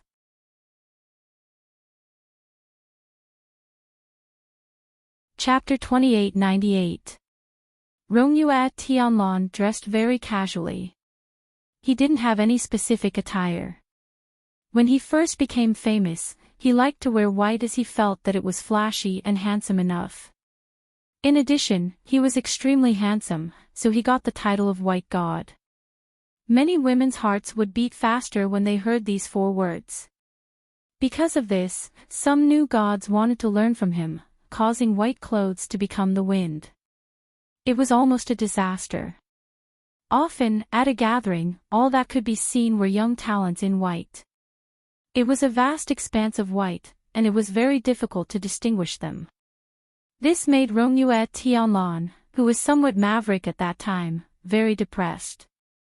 Not long after his clothes clashed, he stopped wearing white. He even felt annoyed when he saw white clothes. So when he met Shinjioli in Tianxi Continent and saw Shinjioli in white sleeping on the bed, his first reaction wasn't to save him, but to steal the big bed. Later on, Rongyue Tianlan only paid attention to taste and didn't pay attention to color. No matter what color the robe was, as long as it showed elegance, he wouldn't refuse it.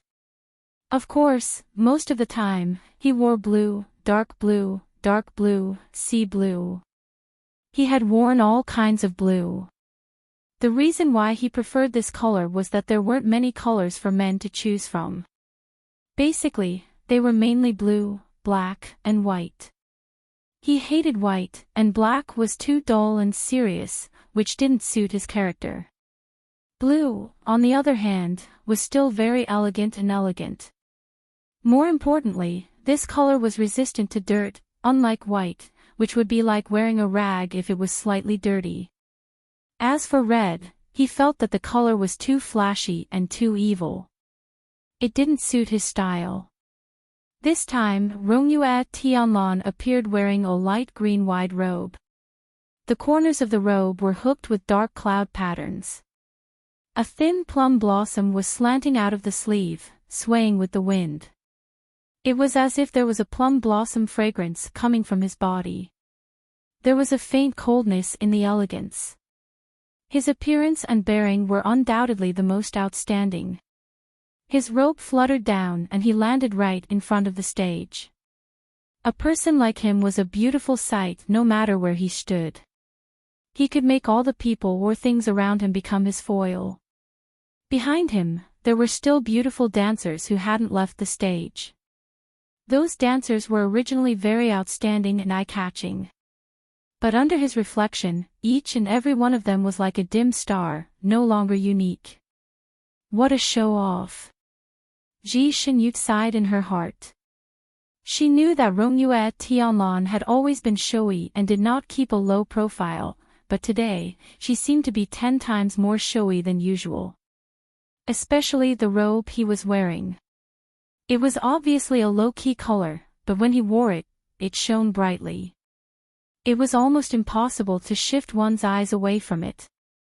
Everyone in the hall looked at him. The sword manor master and his swordsmiths had already stood up. Exalted immortal Rongyu, I didn't expect you to come today. Please have a seat. The villa master of the hidden sword manor, who had always been arrogant and did not respect anyone, greeted Rongyue Tian warmly.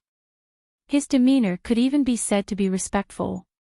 Everyone, Ji Xinyue swirled the wine cup in her hand as she pondered.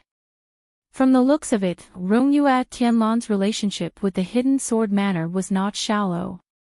So what was his purpose in coming here this time? He must be here to snatch that sword as well. Xie Fengliu's voice sounded in his ears.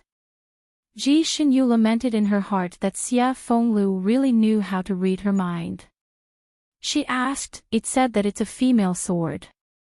If he came to take the sword, who would he give it to?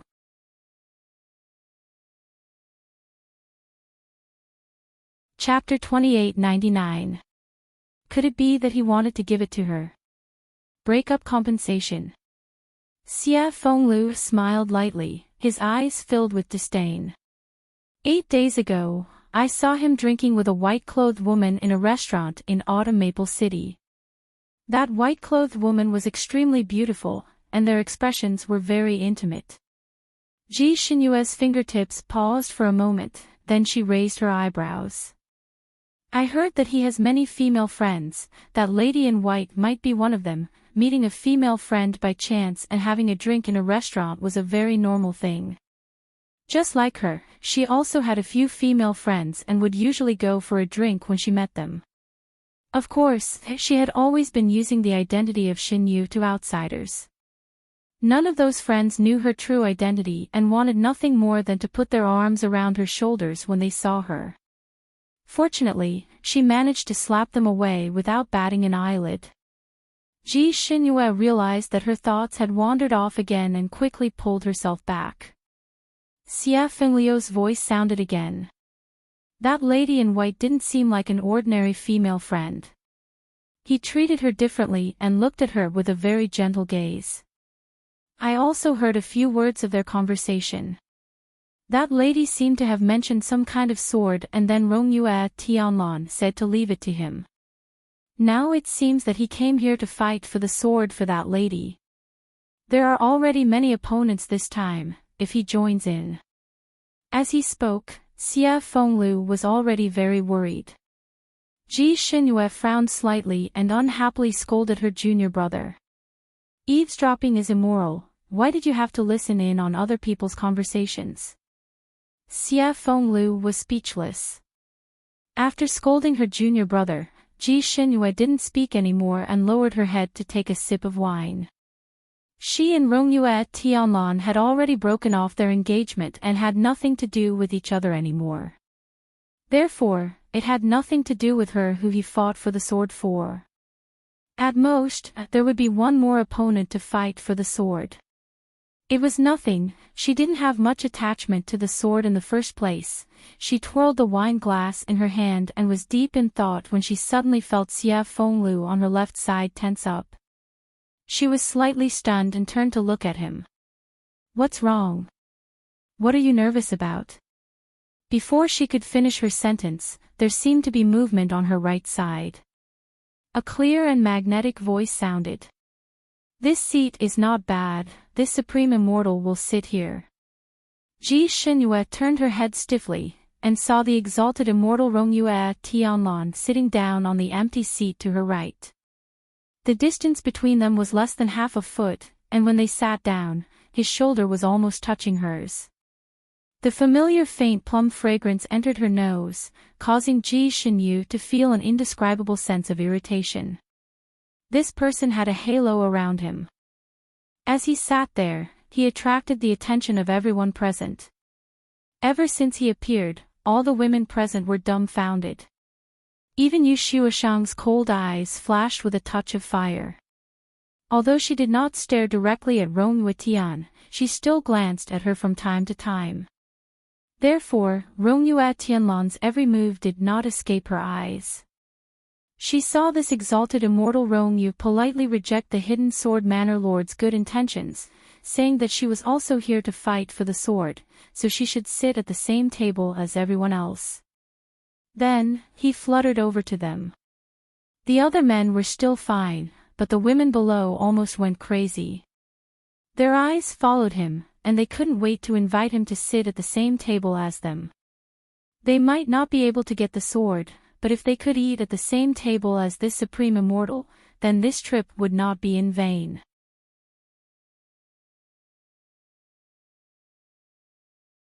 Chapter 2900. Although Yu Shuashang's expression did not change, her fingers holding the wine cup were trembling slightly. She was not far from Ji Xinyue's table. Seeing that he was walking towards her son, she immediately transmitted a message to Luhui Deity, asking him to quickly get up and give up his seat. Luhui Deity was naturally unwilling, but Yu Shuashang was very anxious and her words were also very strict. She made it clear that if he did not give up his seat now, she would never see him again and would never contact him again for the rest of their lives. Luhui Deity could only reluctantly get up. Yu Shuashang waved her sleeves, and all the cups and plates that Luhui Deity had used disappeared, as if no one had ever sat on that seat. Yu Shuashang stood up lightly, her eyes looking at Rong Yuetian, who was gradually approaching, and a faint smile bloomed on her ice-cold little face. Her gesture of inviting him to sit with her could not be more obvious. However, Rong Yuetian acted as if he did not see her at all. He walked past her and went straight to the table where Ji Xinyue was sitting, and then sat down leisurely. Yu Shuashang's smile froze on her lips. She slowly took a step back and sat back in her seat. As for Lu Hui deity, he originally wanted to sit at Ji Xinyue's table after getting up. After all, this was the only empty seat. However, that empty seat was openly taken by Rong Yuetian. He paused and stood there with an unreadable expression. Yu Shuashang transmitted a message, Lu Hui deity, you should sit down. Lu Hui deity's gaze turned to her face, and there was a hint of coldness in his eyes, which made Yu Shuashang's heart turn cold. However, since Lu Hui deity saw her, he stuck to her like a pug, so she did not take Lu Hui deity's coldness to heart. She pursed her lips, and her voice became cold, you're not sitting. If you don't sit, then don't ever sit. This sentence was obviously a threat. Lu Hui deity's face was faintly livid. He was the richest second generation of the rich, and he grew up with everyone's compliments. Women circled around him, and he was also a proud and arrogant person. He was really moved by Yu Shuashang's beauty and temperament. The colder she was to him, the more he wanted to conquer her, the more he wanted to have her. For this, he did not hesitate to throw away his self-esteem. It wasn't easy for him to get the beauty to look at him a few more times, speak a few words to him softly, and allow him to sit by her side. Was he really going to give up this opportunity because of a moment of anger? He glanced at Yu Shuashang again. Yu Shuashang pursed her lips slightly and didn't even look at him. She lowered her head slightly and he could only see the side of her face that was as white as jade. It was as perfect as a jade carving. She was the most beautiful and elegant beauty he had ever seen. It would be a pity to miss this opportunity. In the end, he sat back down without any backbone. After he sat down, Yu Shuashang secretly let out a sigh of relief, but her pretty face became even colder. She was indeed worthy of the title of Ice Beauty. Seeing her like this, Immortal Master Lu Hui poured her a cup of wine and said in a low voice, "You're cold, drink a cup of wine to warm your body." Yu Shuashang pursed her lips and ignored him. Lu Hui Immortal Monarch had a headache. He raised his hand and rubbed the space between his eyebrows. He felt that everything seemed to be going wrong today. "Are you Lu Hui Immortal Monarch? Just now, you said that I broke off the engagement. What does that mean? Why don't you explain it in detail?" Rong Yuetian's voice sounded faintly, and everyone in the hall was silent again. It seemed that he had not let Lu Hui Immortal Monarch go. The veins on Lu Hui Immortal Monarch's forehead jumped even more. This. He glanced at Yu Shuashang, but Yu Shuashang didn't look at him. Obviously, she didn't want to help him out.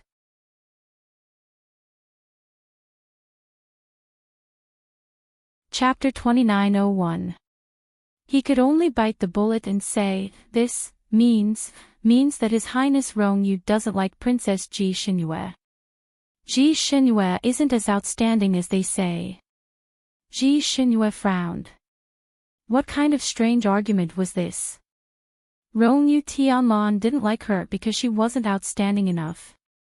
Ji Xinyue wasn't made of gold or jewels. She couldn't make everyone like her. Rong Yu Tianlan wasn't some yardstick either. Anything he didn't like wasn't good. She placed the wine cup on the table and was about to say something when Rong Yu Tianlan's hand suddenly reached out and pressed against the back of her hand. His hand was warm. Ji Xinyue froze. She was about to withdraw her hand, but he had already moved his hand away. He picked up the cup of tea in front of her and blew on the tea leaves. He said calmly, "You're wrong. I want to cancel the engagement not because she isn't outstanding enough, but because she's too outstanding." I have no choice but to cancel the engagement. His words shocked everyone. Who would cancel an engagement because a woman was too outstanding? Everyone looked at him, including Ji Xinyue. She wanted to hear what nonsense he was going to say. Deity Lu Hui sneered. Supreme Immortal Rong Yu's words are confusing. The better the woman, the more the man likes her. Why would a man cancel the engagement just because the woman is too outstanding? Is this man too self-conscious? Does he feel that he can't compare to his fiancée and is afraid of being suppressed by her? If someone else said this, I might believe it. But Supreme Immortal Rong Yu, I can't agree. Supreme Immortal Rong Yu probably said this out of benevolence. After canceling the engagement, he feels sorry for Princess Ji Xinyue, so he's speaking up for her. This immortal lord understands. When he said the last sentence, he looked at Rong Yu Tianlan with eyes full of smiles, as if they were both men and knew each other well. Rong Yu Tianlan put down the teacup lightly and smiled. What do you know? I haven't finished speaking yet. Is this how the Lu family teaches you? His smile was like a spring breeze, but his words were like ice blades. Deity Lu Hui's face turned pale. If someone else said this to him, he would have been furious. But since this heavenly immortal Rong Yu had said such things about him, he did not dare to blow his top. His handsome face was a mixture of green and white, and his mouth was slightly open, unable to speak. Another immortal spoke up. Can exalted immortal Rong Yu give us a reason for canceling the engagement because the other party is too outstanding? Rong Yu at Tianlan took a sip of tea and said in a light voice, it's very simple. It's because the marriage contract is the order of the parents and the words of the matchmaker. This kind of engagement was not in line with our statuses, and it was not respectful to her. What's more, I even ran away from the marriage at that time and caused her a lot of harm, so this marriage contract is even more unreasonable for her. That's why I had to go through so much trouble to break off this engagement. Then I'll chase after her again. Clang! The wine cup in Ji Xinyu's hand fell to the ground. She looked at Rong Yuetian in disbelief, feeling that he had taken the wrong medicine today. Or maybe his brain was flooded with water. He broke off the engagement with her so that he could pursue her again. Did he eat too much? He had broken off the engagement with her for Ji Tianyue's sake. If others didn't know the inside story, would they think she didn't know? What did he mean by saying this all of a sudden? Rong Yuetian turned to look at her and smiled gently. Brother Shin, are you very surprised? How could she just be surprised? She was simply too surprised, okay?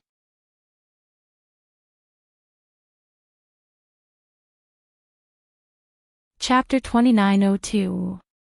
Rong Yu at Tianlan turned his finger and a white jade wine cup appeared. He placed it in front of Ji Xinyue and poured her another cup. Calm down and listen to me. Ji Xinyue resisted the urge to splash wine on his face. She smiled and said calmly, I'm just an outsider. It doesn't matter if I'm shocked or not. If Your Highness Rong Yue is interested, please continue. She wanted to see what kind of heresy he was going to say. Rong Yue Tianlan smiled gently. This engagement was once a shackle between us. It's also where I let her down the most. This engagement has always brought her nightmares, not happiness. If we just go with the flow, she may not feel happy every time she thinks about it in the future. Therefore, I can only break this shackle first. I want to give her a completely new marriage contract, a pure marriage contract between me and her, and not a marriage contract between the Nantian clan and the Eastern Sky clan for the sake of joining hands. That is the true respect for her. Ji Xinyue, bullshit. That was Ji Xinyue's evaluation of his words. As for the others, they were moved by his words. There were already a few women whose eyes were glistening with tears. They were moved by His Highness Rong Yue's infatuation.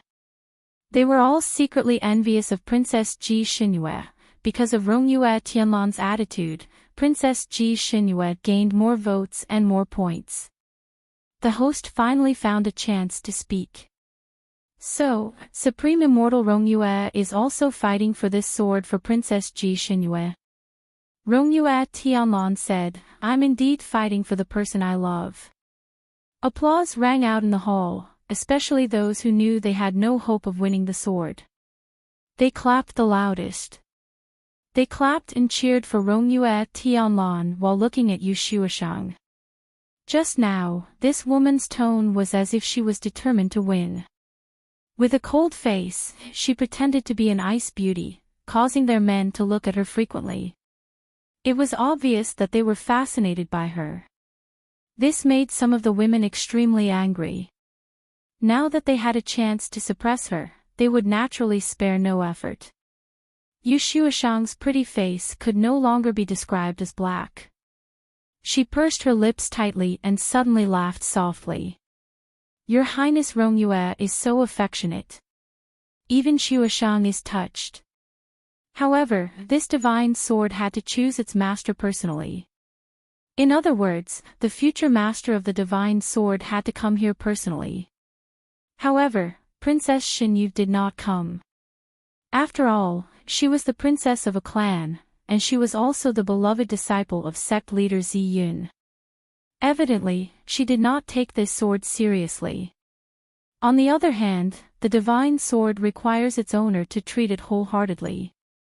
Princess Ji Xinyue is not qualified in this aspect, so I'm afraid you will all be disappointed.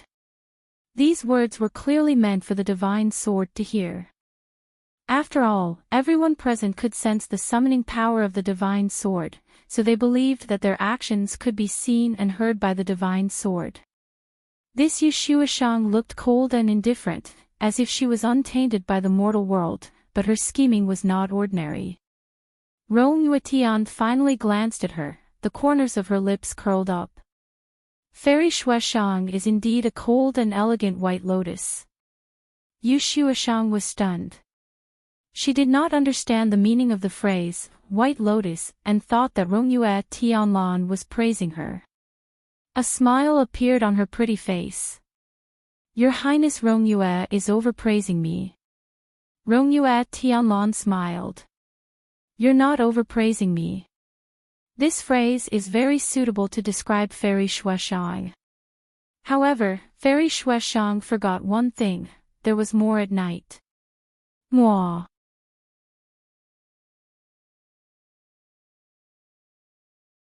Chapter 2903. Rongyue Tianlan smiled. "You're flattering me." This description is perfect for Fairy Shuashang. However, Fairy Shuashang will be the one who will be disappointed. Princess Ji Xinyue values any weapon. Even if it's an ordinary saber, she will take good care of it, not willing to let it be damaged. If she gets the divine sword, it will complement each other. The divine sword will be able to display its true power and become famous. If it falls into the hands of a woman who only seeks protection from a man and doesn't work hard herself, what's the difference between her and a vase? Yu Shuashang was speechless. Her usually snow-white face turned red. Supreme Immortal Rongyue's words are biased. Shuashang has always relied on her own efforts and has never sought protection from a man. Rongyue Tianlan leisurely turned her wine cup and said, "Is that so?" "Of course." Yu Shuashang proudly raised her head. Although Princess Xinyu has been treated unfairly, she is still a princess. A starving camel is still bigger than a horse. She won't worry about food and clothing. When she wants to learn, she can even become a disciple of sect master Zi Yun and become his personal disciple. Naturally, she can learn whatever she wants to learn. When Shuashang was young, her family was poor and she had no one to rely on. Everything was exchanged for by Shuashang's own efforts. Rongyue Tianlan turned to look at her. "You were born in the Eastern Sky Clan, right?" Yu Shuashang didn't expect him to know her background. She paused and said, yes, Xueshang and Supreme Immortal Rongyue are from the same clan. Rongyue Tianlan said indifferently, the Eastern Sky clan attaches great importance to the cultivation of talents. Anyone who is 100 years old will undergo a bone structure test. No matter rich or poor, as long as one's bone structure is good, they can enter the Eastern Sky Academy to study and cultivate. There is no charge, and food and accommodation are provided. Your bone structure is good. If you enter the Eastern Sky Academy as you wish, you can learn a lot of skills there, right? Once your results in the Eastern Sky Academy are outstanding, the masters of the academy will naturally recommend you to various sects to learn martial arts. I heard that a master once recommended you to sect Master Ziyun 1,000 years ago. It was you who didn't pass the entrance test of sect Master Ziyun. Who can you blame? Yu Xueshang was stumped. It's not that Xueshang's aptitude isn't good.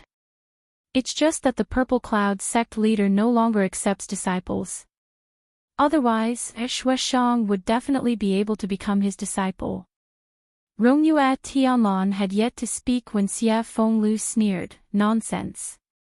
My master stopped accepting disciples 730 years ago, but it wasn't that he didn't accept any disciples at all. He would still accept any good talent.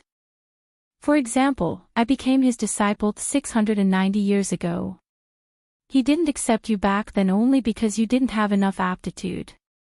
Yu Xueshang's face turned even redder. She sneered and said, that's hard to say.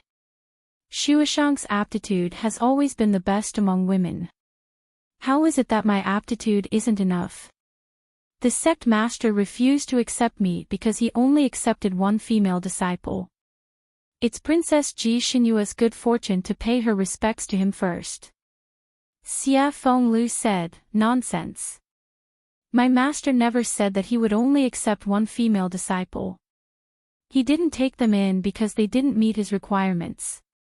Then Princess Xinyu met his requirements. Being rejected back then had obviously affected Yu Xueshang greatly. She couldn't remain calm. Isn't it because the other party is a princess? The sect master had no choice but to accept her due to her noble status.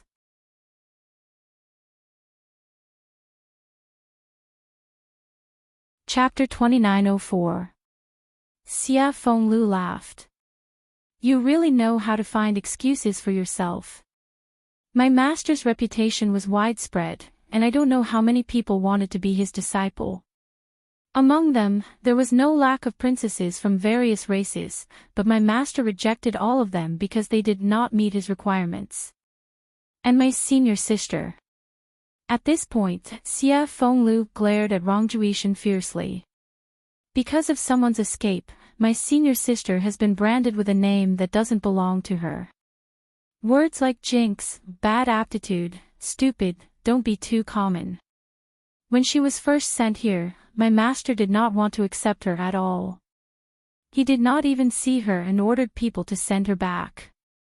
It was my senior sister who knelt in front of the Ziyun sect's gate and begged for 3 days.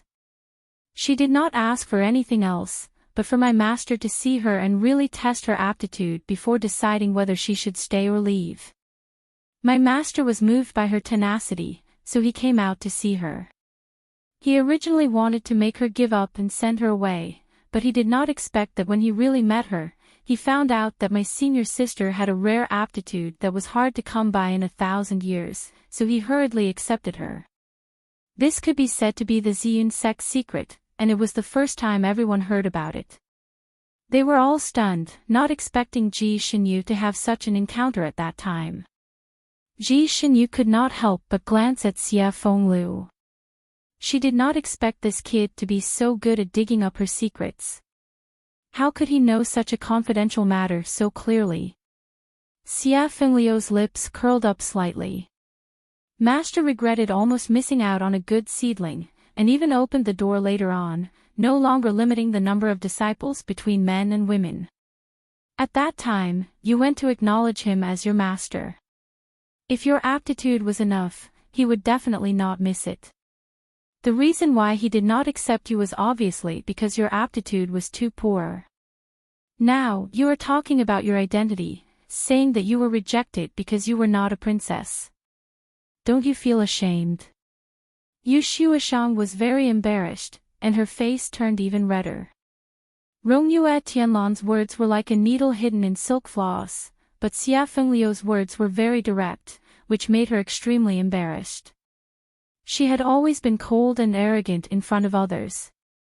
To outsiders, she had said that her aptitude had surprised the sovereigns and sovereigns. The reason why Sovereign Ziyun didn't accept her was because he didn't accept female disciples. She even said that Sovereign Ziyun often regretted missing out on her, because her kung fu was really good in the later stage, coupled with the beauty of life and this cold and seemingly aloof appearance, she didn't look like someone who would lie. She actually managed to fool a large number of men into believing her words and gave her the title of Jianghu's #1 beauty. The title of Jianghu's #1 beauty did not only refer to her looks, but also her martial arts. The more lies she told, the more they became the truth. According to modern standards, this girl's marketing strategy was good, and her self-promotion ability was strong. Now that those lies had been exposed, she felt quite embarrassed. She coldly laughed and said, Sir Xia is Princess Xin Yu's junior apprentice brother, so of course he's speaking up for her. I don't want to talk about what happened in the past anymore. Only those involved can understand what's right and wrong. Although young Master Xia was the last disciple of Sect Master Ziyun, he had entered the sect too late. He might not know much about the past. Even if he had heard some rumors, it would have been manipulated by others. It might not be true. Her words were very powerful. She clearly meant that Xia Fengliu's words were groundless and could not be believed.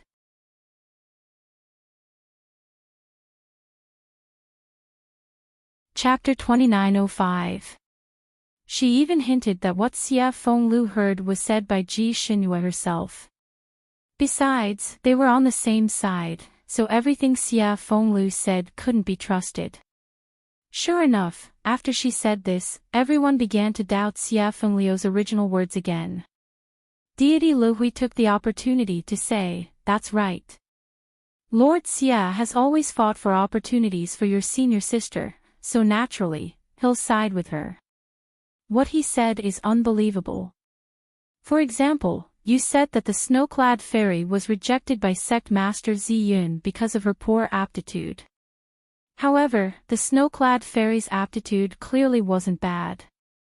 Otherwise, she wouldn't have been able to join the Clear Sky sect and become Sect Master Ziyun's disciple. It's even more impossible for her to cultivate to the level of a deity at such a young age. She won the title of the #1 beauty in the Jianghu. Don't you think so? Yu Shuashang had many followers, so they all nodded in agreement. Yu Shuashang's eyes flashed with pride, and she smiled faintly. Actually, there's no need to mention the past. Although Xuechang's background is low, the heavens reward those who work hard. Xuechang finally won some fame in the Jianghu. She relied entirely on her own strength, and didn't rely on anyone or any background. The divine sword has a spirit, so it won't recognize a master based on one's status, but on one's actual ability. She floated there, like a plum blossom proud of the moon, looking awe-inspiring and unyielding. Xia Fenglu was rendered speechless by her words. Rongyu Yishanlin sat there, twirling his fan as he watched her speak. When she finished speaking, he slowly opened his mouth and asked a seemingly unrelated question.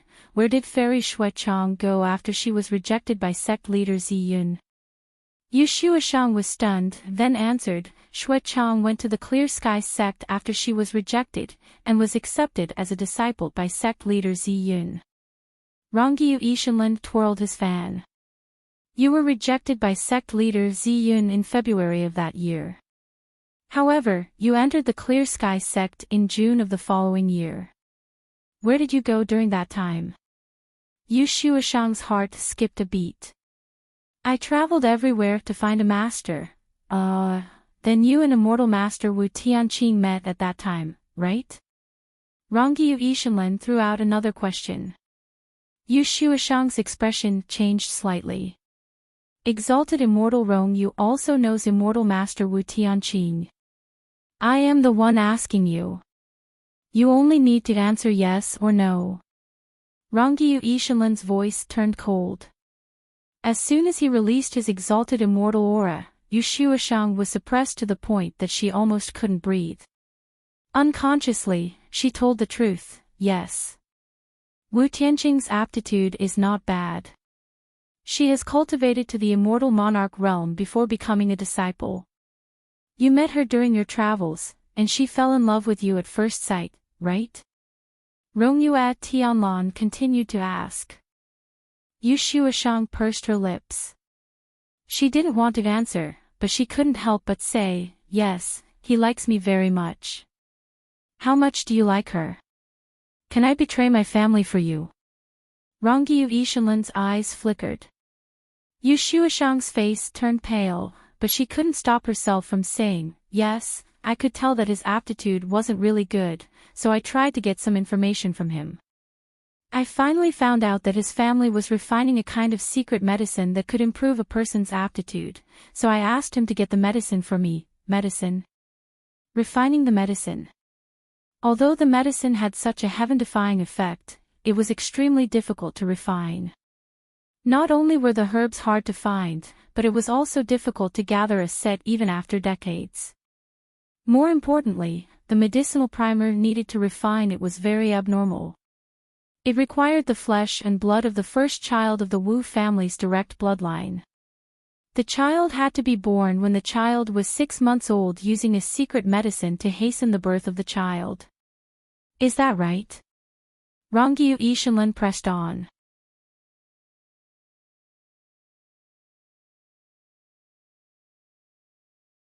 Chapter 2906. There was actually such a perverted medicine. Everyone's expression changed. They all knew about the Wu family.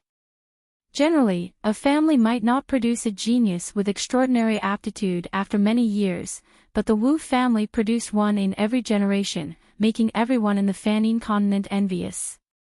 So this was how the Wu family got their good aptitude. At this time, Yu Shuashang really became the center of attention. She bit her lips so hard that they almost broke, but still nodded. Yes. The Wu family's medicine is passed down from generation to generation. Every direct descendant of the Wu family will refine their first child into medicine. Wu Tianqing is the eldest son of the Wu family's direct descendant. He actually hates this method of his family, so he traveled the continent to find a way to replace this primer. In the end, he met you. This method was originally the Wu family's secret, but he still told you. At that time, you agreed with him and even said that you would help him find such a substitute. In the end, you got him drunk at night and sent him to the bed of a virgin. He mistook that woman for you and had a night of passion with her. Before Wu Tianqing woke up, you took the woman away and slept next to him. After he woke up, he thought that he had this relationship with you and treated you better. He even treated you as his wife and passed the Wu family's top secret martial arts to you. You pretended to be a snake with him, and at the same time, you tried to make the woman and Wu Tianqing sleep together. Finally, the woman got pregnant, and you used your pregnancy as an excuse to not get close to him. Wu Tianqing didn't suspect you and treated you even better. He also promised you that he would never use your fetus to refine pills, even if it meant offending the entire family. Is that right? Yu Shuashang's face was as white as snow. Her eyes grew bigger and bigger, but she still couldn't control herself from telling the truth. Yes, the elixirs in his family are passed down from generation to generation. For example, the elixirs he ate were left to him by his father. His first child also needs to be refined into elixirs. Then, when his son is 100 years old, he can eat that elixir. The other herbs are already prepared by the previous generation, just waiting for his first child. This was really a big secret, and everyone was shocked when they heard it. Ji Xinyu had been listening and watching from the side. She could already tell that Yu Shuashang was under some kind of spell of Rongyue Tianlan, so she couldn't tell these secrets to anyone. Most of them were old foxes who had been in the Jianghu for a long time. Naturally, they could tell. At first, everyone was still a little suspicious in their hearts. They thought that Rongyue Tianlan had used some kind of spell to control her, causing her mind to be muddled for a moment. She would answer whatever she was asked. But now that he heard her say it in such detail, he couldn't help but believe it. What did you do when the woman was 6 months pregnant? Rongyu Ishanlan was like a hypnotist at this moment, guiding him patiently. I deliberately quarreled with Wu Tianqing and asked him to push me. Then, I pretended that I was pregnant and hid away from him. Then, I secretly went out to use medicine to hasten the birth of the child and kept it by my side. When Wu Tianqing broke in, he saw me holding the child and crying. He felt very guilty towards me and thought it was God's will. In order to make it up to me, he mixed the child with those herbs and made me take the pill. What happened after that? Rongyu Ishanlan continued to ask. After that, my aptitude was greatly improved.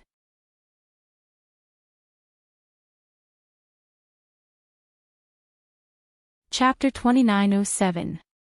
Later on, my aptitude improved tremendously. Then, I created a tragedy and made it seem like I had died. Because I had used a fake name for Wu Tianqing, I successfully joined the Clear Sky sect after escaping and changed back to my real name. No one else knows about what happened between him and me, so no one else knows about this matter. Everyone was speechless. This was truly a good plan. It was also vicious and decisive enough. Everyone knew what had happened to Wu Tianqing. It was said that he had the highest aptitude in the Wu family and was the only child who was favored the most.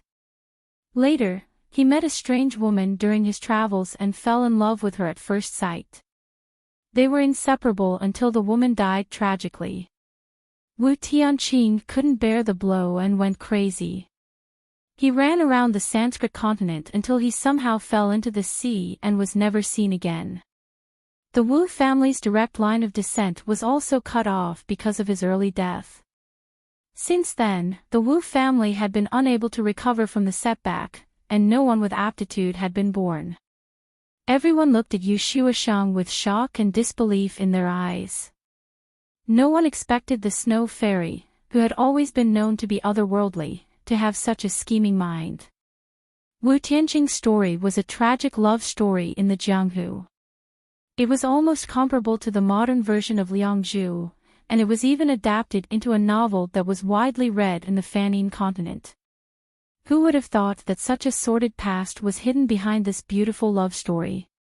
It was just a big scam from beginning to end. It was just a show directed and acted by the Snow Fairy for her own selfish reasons. She was the only one who benefited from it from the beginning to the end. The men who had been circling Yu Shuashang just now were also looking at her, as if they had been struck by lightning. Rongyue Tianlan took another sip of tea and smiled faintly. Very well. Since you said it yourself, I don't need to say anything more. Your kung fu was indeed obtained through your own efforts, but the methods you used were too dirty. As for how you continued to use your beauty to seduce men and cheat them of all kinds of treasures and family skills, I don't need to list them one by one. It's tiring. He turned to the side and poured a cup of tea for Ji Xinyu, pushing it to her. Don't just drink, it's bad for your stomach. Ji Xinyu was actually shocked by the secret that Rong Yuetian had revealed. She was still in a daze, but Rong Yuetian's attitude changed too quickly. She did not react in time. He pushed the tea over and she picked it up to drink. After taking a sip, she finally realized that something was wrong. The cup in her hand was Rongyue Tianlan's private collection. The bottom of the cup was even engraved with his personal seal. And the cup that she was drinking tea with just now was held in Rongyue Tianlan's hands, slowly sipping. They changed their cups. And she didn't even know when it was changed. Ji Xinyue looked at the cup in her hand. This should be Rongyue Tianlan's personal cup, right? When she was drinking with him at the moon-admiring peak, she saw him drinking tea from this very cup. Rongyu Tianlan loved treasures. Any of the utensils he used were all treasures, and the cup in Ji Xinyue's hand was no exception. It was azure in color and sparkled like a pearl. When he held it in his hand, it felt warm and comfortable. What was even rarer was that the patterns on the cup could change according to the type of tea in the cup. It could be sunny after the rain, misty rain, or cloudy, and so on.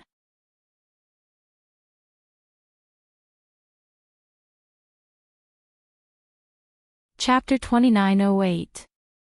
Ji Xinyue had taken a few glances at the teacup when he was drinking tea, so she remembered it. But now, the teacup was in her hands, and she had taken a few sips. Because his actions were too natural, and she was attracted by the story just now, she did not notice it for a moment. Now that she was holding the teacup, she felt that it was a little hot. She quickly put the teacup down and cast a cleaning spell on it, then pushed it back to him. Exalted immortal, you took the wrong teacup. Rongyu Yishinlin did not care, and looked at her with a faint smile. It's just a teacup, I don't care so much. He pushed the teacup back to her. You don't care, but I care. Ji Xinyue secretly clenched her fists, but arguing with him over a teacup, at this time, it seemed like she was making a mountain out of a molehill. Ji Xinyue felt that she was a magnanimous deity, so she did not bother with Rongyu Yishinlin, and took out another teacup from the storage space to use. Her teacup was practical, simple, and elegant. It was a teacup carved out of green jade, and there was not even a pattern on it. Naturally, it was not as exquisite, simple, and elegant as Rongyu Yishinlin's teacup. But it was her own thing, so she felt comfortable using it. Rongyu Yishinlin's teacup was casually left there by her, and it looked a little redundant. Rongyu Yishinlin glanced at his lonely and abandoned teacup, then looked at her, his dark eyes as deep as the abyss. Ji Xinyue's heart skipped a beat when he looked at her, and she felt a little guilty. But on second thought, she did not do anything shameful, so why should she feel guilty? So, she looked back at him righteously. Their eyes met, and there was a hint of provocation in her gaze, but Rongyu Yishinlin curled his lips slightly. It's fake. It's fake. It's fake. Yu Shuashang suddenly shouted, and her voice almost tore through the air. I was being controlled just now. What I said was not what I wanted to say at all. I don't know Wu Tianqing. I don't know him at all. Rongyu Yishinlin turned to look at her, who was shouting herself hoarse, and did not say anything. He just picked up the teacup and took another sip. The men in the hall originally wanted to squeeze their heads to sit with this ice beauty, but at this moment, they wished they could stay far away from her. Everyone liked beauties, and there were also a large number of people who wanted to conquer ice and snow beauties. However, most people would still keep a respectful distance from a venomous and scorpion beauty who had two faces. Even the man who had been sitting with her and trying to please her left quietly. He would rather go to another table than sit with her. Yu Shuashang had always been the moon surrounded by the stars, but now she had become a lonely bitch that no one cared about. How could the proud and arrogant Yu Shuashang bear such a fall? Once she broke away from Rongyue Tianlan's spell, she immediately clamored without caring about her image. She denied all the dirty things she had done in the past. Anyway, there were no witnesses or evidence. She would never admit it. She looked at Rongyue Tianlan with bloodshot eyes and said, Shuashang knows that you're biased towards Princess Ji Xinyue and want to obtain the divine sword for her. However, you can't use this method just to obtain the divine sword. You're an exalted immortal, and your spell is powerful. Shueshang is ashamed of being controlled by you. You can say whatever you want Shueshang to say and pin such a big crime on Shueshang. How can you bear to wrong a weak woman like me, who has no background and no status? Shueshang can only die to prove my innocence.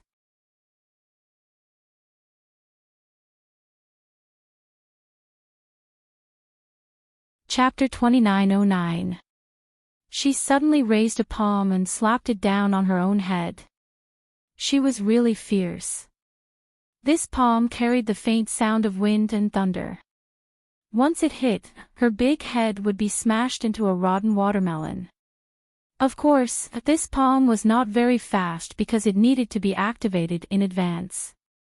She calculated that Rongyu Ishanlan would definitely not allow her to die like this at this time.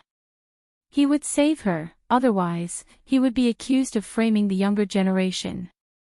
She also left enough time for Rongyu Ishanlan to react, lest he could not save her in time. Unexpectedly, her palm was about to hit her forehead. She had already felt the huge pressure brought by the palm on her head. Rongyu Ishanlan was still looking at her lazily and had no intention of making a move. At this moment, Yu Shueshang regretted it.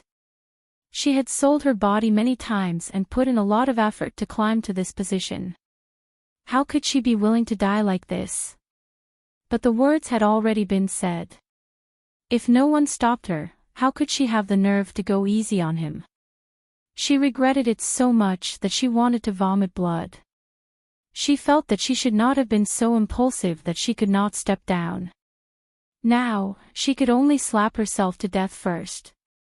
Fortunately, she had already cultivated her soul. As long as her soul did not die, even if her body died, she could make a new body and reincarnate 100 years later. She made up her mind and wanted to slap the real thing. Suddenly, a whirlwind flashed by and stopped her palm from descending. Rongyu Ishanlan finally made a move. Yu Shueshang breathed a sigh of relief. Just as she was about to take the opportunity to put down her hand that had almost caused trouble, a blue light followed closely behind the whirlwind. The whirlwind stopped her palm, but the blue light directly attacked her Baihui acupoint. Yu Shueshang's face changed greatly. If she committed suicide, she could still leave her soul behind and make a comeback. But if she was hit by the blue light, even her soul would be scattered and she would really die. In this crisis, she did not have time to think carefully. She suddenly bent over and at the same time, her palms turned up like a lotus flower. A green shield appeared from her palms and shrouded her body in an instant. This move was very beautiful. It was a real life-saving move. Rongyu Ishanlan's eyelashes curved slightly. With a flip of her palm, the blue light disappeared automatically before it could touch the shield. Yu Shueshang felt as if she had just been saved from the king of hell. She broke out in a cold sweat. When she saw that the blue light had disappeared, she removed the green light shield around her body and glared at Rongyu Ishanlan. You, a dignified immortal, actually wanted to kill me to silence me. Her words were very righteous, but Rongyu Tian looked at her with a smile that was not a smile. She turned the teacup in her hand and asked leisurely, "What trick did you use just now?" Yu Shueshang paused. Her face suddenly turned pale, and cold sweat seeped out of her forehead. She tried to refute, What trick? She was too nervous just now. He actually couldn't help but use this move. Rongyu Tian no longer paid attention to her. Instead, her gaze swept across the crowd. Who recognizes the life-saving shield that Yu Xianzi used just now? The people present could be said to be a gathering of masters. They were all experienced and knowledgeable people. A few people had already shouted, that is the Wu family's unique skill. It is also Wu Tianqing's unique life-saving skill. It is called the Green Light Shield. I once drank wine with Wu Tianqing and he showed it to me. It can't be wrong. Yes. I have seen it before too.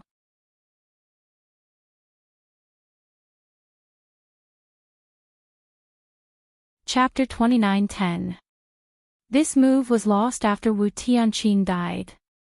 I didn't expect to see it again today. Bah! How dare you say you don't know Wu Tianqing? Then how did you learn her ultimate move? That's right. This ultimate move needs to be combined with the mental cultivation method. Even if an outsider saw Wu Tianqing use this move 100 times, it would be useless if they didn't know the mental cultivation method. This move was obviously taught to you by Wu Tianqing. Shameless! How dare you deny it and say that Heavenly Immortal Rongyu is framing you? Luckily, Heavenly Immortal Rongyu exposed her true colors. Otherwise, who knows how many stupid men would be fooled. There was a lot of discussion in the hall, and they were all scolding Yu Shuashang. Especially those women, they couldn't be happier. When they mentioned stupid men, those women even threw a glance at those men who were surrounding Yu Shuashang just now. Of course, Lu Hui deity received the most glances. His handsome face was pale. He originally insisted on sitting at the same table with Yu Shuashang, but now he finally stood up and turned to leave. Yu Shuashang's face was burning. It was redder than being slapped a dozen times. If there was a hole in the ground, she would have crawled into it. This was the first time in her life that she was so embarrassed.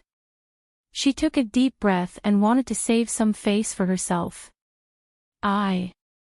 So what if I know him? He only taught me a few moves. This is real. As for the rest is fake. Her voice was loud, but no one believed her anymore. Even Lu Hui deity didn't believe her anymore. Yu Shuashang panicked and pulled Lu Hui deity's sleeve. Lu Hui, you don't believe me. Didn't you say you would always believe me, love me, and spoil me? Lu Hui deity looked at her and pulled back his sleeve. He said coldly, I'm blind. Then he turned and walked away.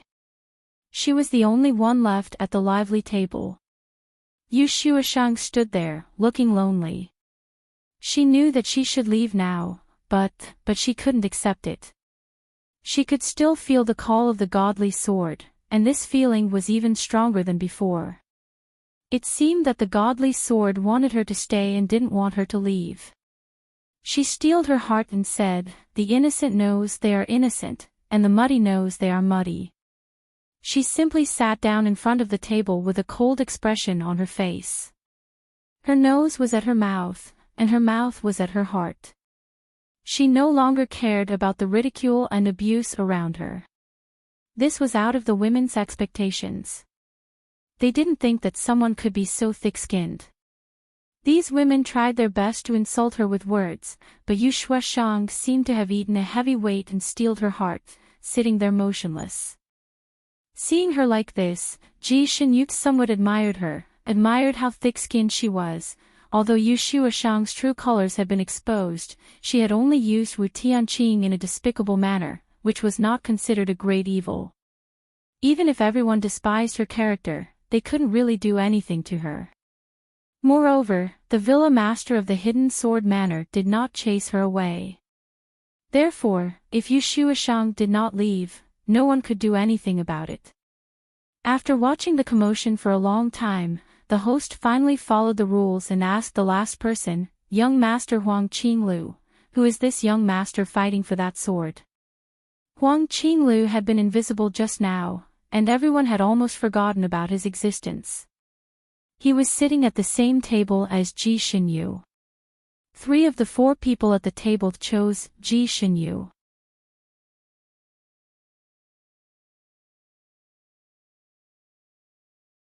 Chapter 29:11. Everyone's first reaction was that he would definitely choose Ji Shenyu.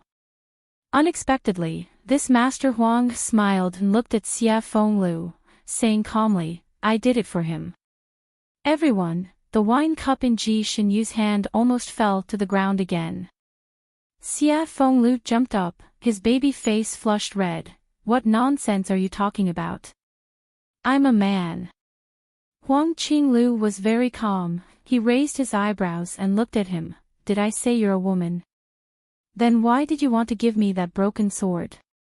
Xia Fenglu was about to speak without thinking. Just as he finished speaking, he felt as if his heart was hit by something angry. Then, he disappeared with a whoosh. Everyone was stunned. Ji Shinyu couldn't help but stand up. Fenglu. Just as she stood up, Rongyue Tianlan put the folding fan in his hand on her shoulder. Don't worry, he's fine. It's just that he offended the divine sword with his mouth. The divine sword was angry and cut off his summons. He was punished to leave the mountain. Could it be like this? Ji Shinyu thought of how she was also punished by the divine sword because of one sentence, and finally believed it. She couldn't help but look at the culprit, Huang Qinglu, but Huang Qinglu raised his eyebrows and stood up. Since the divine sword is not fated with him, then I don't need to stay here anymore. He turned around and disappeared. Ji Shinyu, who was this Huang Qinglu? There seemed to be something strange between him and Old Ninth. Could it be? Could it be gay? Her junior brother was gay. She shuddered. Master would beat him to death. Ji Shinyu had always dressed as a man on the mainland. She naturally had a lot of experience. She had seen a few gay couples, and those couples loved each other to death. It was very touching. Ji Shinyu herself didn't object to being gay. Love, in fact, was not differentiated between men and women, she understood. But if her own junior brother was gay, she didn't mind, but her master hated gay people the most. If it wasn't his disciple, as long as he saw gay people, he would always want to break them up, but if it was his disciple, her little junior brother would most likely be skinned alive. Thinking up to this point, Ji Shinyu shuddered again. She had been lost in her thoughts the entire time, so she didn't hear what the hidden sword manor lord had said. Until Rongyue Tianlan, who was beside him, suddenly stood up and said, I can replace Ji Shinyu and partner with Shinyu. Amidst the silence, Ji Shinyu's consciousness was finally pulled back. She raised her head in confusion. What? Then, he was even more surprised to find that there were actually countless passageways around the hall. Each passageway was bottomless and had no end in sight. Hidden Sword Villa's villa master and his subordinates stood at the entrance of a passageway and said, Then I wish everyone good luck. Then, they simply entered the tunnel behind them, and the tunnel quickly disappeared as they entered. What's going on? Ji Shinyu regretted being absent-minded just now, causing her to be completely out of sorts. Rongyue Tian pulled her up. Let's go together. Her figure rose and pulled her to stand in the middle of the hall. Come, tell me, which one do you want? Ji Shinyu originally wanted to pull her hand back, but she was stunned by his question. She looked at him with a confused face. What do you mean, which one do you want? Which passageway do you think beckons you more? Rongyue Tian looked at her with sparkling eyes.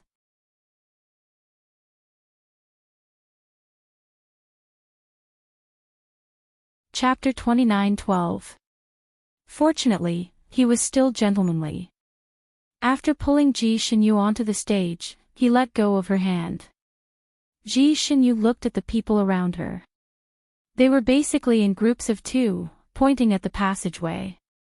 It seemed like they were also making a choice. You don't have to look at others, you only have to sense yours. Rongyue Ishinlen reminded her. Ji Shinyu looked at him rather patiently. Before that, can you tell me what's going on?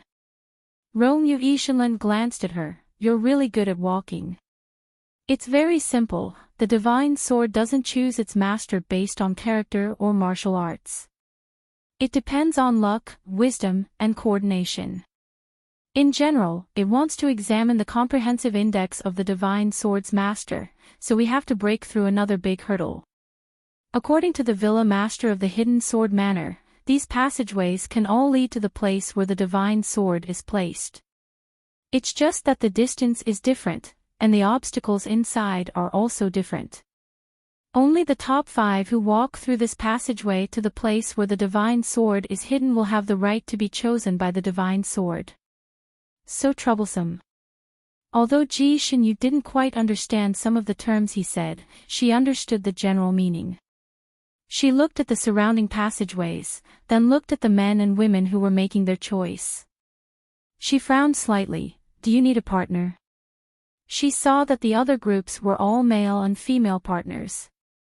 Because there were more men than women, the male immortals who didn't have a female partner didn't have the right to enter the passageway. They were sitting at the side drinking in boredom. Rongyu Ishinlan said, "Of course, a mixed male and female partner." Ji Shinyu's expression changed slightly, "But you and I." Could it be that her identity had been exposed here? Rongyu Ishinlan looked at her while waving his fan, and slowly answered, "I sacrificed a bit. I took your place to make this trip." Ji Shinyu staggered. "What?" Rongyu Ishinlan smiled, and pulled her directly into a passageway. "Idiot, this is the last passageway. If you dawdle any longer it'll be too late." Ji Shinyu's vision turned black, and she fell into the passageway. Ji Shinyu finally had the chance to break free from his hand. In such a short period of time, he had already pulled her hand twice. She was now wearing men's clothing. What was going on with 2 men constantly pulling and pulling? In the eyes of outsiders, they would think that they were gay. His aura was too strong. Ji Shinyu didn't want to be so close to him. She took a step back and leaned against the wall of the tunnel. She crossed her arms and looked at him sincerely. "Hi Immortal, I think we need to talk." To be honest, she was confused by his actions this time.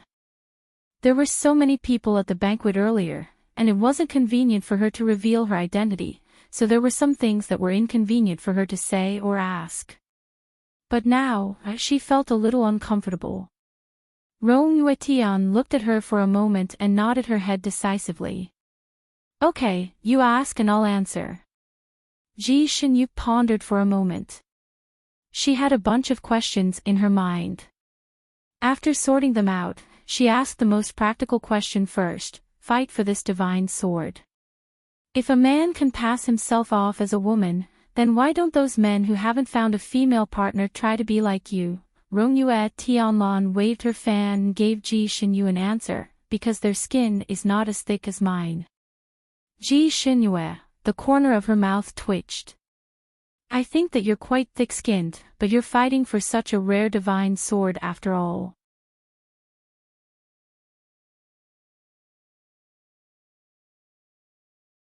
Chapter 29:13. Her lips twitched. "I think you're quite thick-skinned, but you're fighting for such a rare divine sword after all. If those men had the chance, they wouldn't be so thick-skinned. Besides, you're only representing the female side, you're not really wearing women's clothes."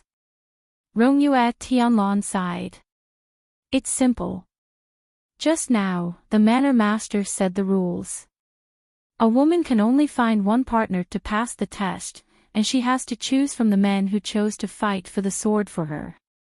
Just now, there were several women who were surrounded by many men. If this woman chose one of them, then the others would be eliminated and would no longer be qualified to enter the path. Both of us chose Princess Ji Shinyu, but Princess Ji Shinyu wasn't here. You didn't want to reveal your true identity, so naturally, I had to be the sacrifice. So that's how it was." Ji Shinyu finally understood. She didn't expect that she would miss so much information while she was in a daze. After Rongyue Tianlan finished speaking, he looked at her with bright eyes. "What else do you want to ask?" Ji Shinyu paused and said, "Supreme Deity Rongyue, you're fighting for this sword to give to your sweetheart, right? Why are you trying to pull my name into this? Your sweetheart can't come. But since you can replace my identity, you can replace your sweetheart's identity and find another man to be your partner." She was biting her lip when she said this. Fortunately, Rongyue Tianlan understood. He was waving his fan, and at this moment, he closed it with a snap. Who do you think my sweetheart is? Ji Shinhua thought, how would I know who your sweetheart is? I didn't really investigate. Originally, he was good to Ji Tianyue, and she thought he fell in love with her at first sight. Later, she found out that wasn't the case. It seemed that Ji Tianyue was also used as a substitute. At that time, she guessed that his real sweetheart had passed away. But later, Xie Fenglu said that he saw him drinking with the woman in white again, and said that he could take care of the sword. It was true that she had nothing to do with Rong Yu Tianlan now. Whether he had a sweetheart or not had nothing to do with her, so she was too lazy to ask. But this time, he had used her name and even said such a long story affectionately. Rong Yu Tianlan looked at her. You don't believe what I said at all? Ji Shinhua didn't understand what he was referring to. What are you talking about? Chase after you again. The veins on Ji Shinhua's forehead bulged as she shook her head. That doesn't make sense. How is it unreasonable? I seem to have explained the reason. Ji Shinhu smiled and nodded. Your reason is very touching, but I won't believe a single word of it. We broke off the engagement because we didn't want to love each other. It wasn't because you said that the engagement was decided by our parents and wasn't worthy of our status. Of course, it could also be that this is still your compensation to me. You were afraid that my reputation would be affected, so you used this method to help me clear my name. If it's because of this, then I'm very grateful. However, there was really no need for that. Whether my reputation is good or bad, I don't really care anymore. Rong Yu Tianlan looked at her. The reason for breaking off the engagement may be fake, but it's true that I want to pursue you again. Will you accept it? Ji Shinhu rubbed the space between her eyebrows and shook her head. No. Why?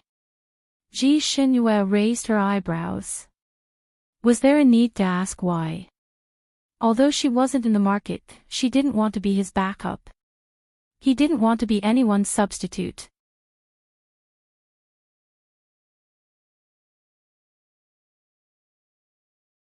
Chapter 29:14. If what the two maids said was true, then Rong Yu Tianlan had indeed treated Tian Yu as someone's substitute, which meant that he actually had someone he liked. If the two maids were lying, then Rong Yu Tianlan's motives were even more unfathomable. He was clearly engaged to her elder sister, but had an ambiguous relationship with her younger sister. He went through so much trouble to break off the engagement, but then dumped her younger sister and pursued her elder sister again. Wasn't he crazy? That engagement was so difficult to break off. She and he had almost lost their lives there. Breaking off the engagement and then pursuing her again, did he think that the marriage pillar was a fool? I have no regrets. Ji Shinhu coolly threw down these 4 words and strode forward. Not everything could be redone, let alone this kind of emotional bond. Rong Yu Tianlan's eyelashes drooped slightly. She actually still didn't believe him. He looked at her back for a moment, then followed her. This corridor was a little strange. When they first entered, it wasn't really dark, especially with their skills. Even in a completely enclosed space, they could still see things as if it was daytime. Therefore, Ji Shinhu walked very quickly, and Rong Yu Tianlan followed behind her unhurriedly, always keeping a distance of 2 feet from her, not too far away, in case she encountered danger and couldn't rescue her. They also didn't get too close to avoid attracting her repulsion. The distance they maintained was that of friends. Ji Shinhu knew that there would be tests in this corridor, such as monsters suddenly jumping out of the darkness to attack, or hidden weapons suddenly shooting out, so she was always on guard. But along the way, they didn't encounter any danger, only the surrounding environment became darker and darker. This kind of darkness was gradual. Ji Shinhu didn't notice it at first, but when she did, she found that it was already dark all around. No matter how hard she tried, she couldn't see her surroundings clearly. Even when she turned back to look, she couldn't see Rong Yu Tianlan, who was only 2 feet away from her. She frowned slightly, then took out a luminous pearl from her bosom and held it on the tip of her knife to illuminate the place.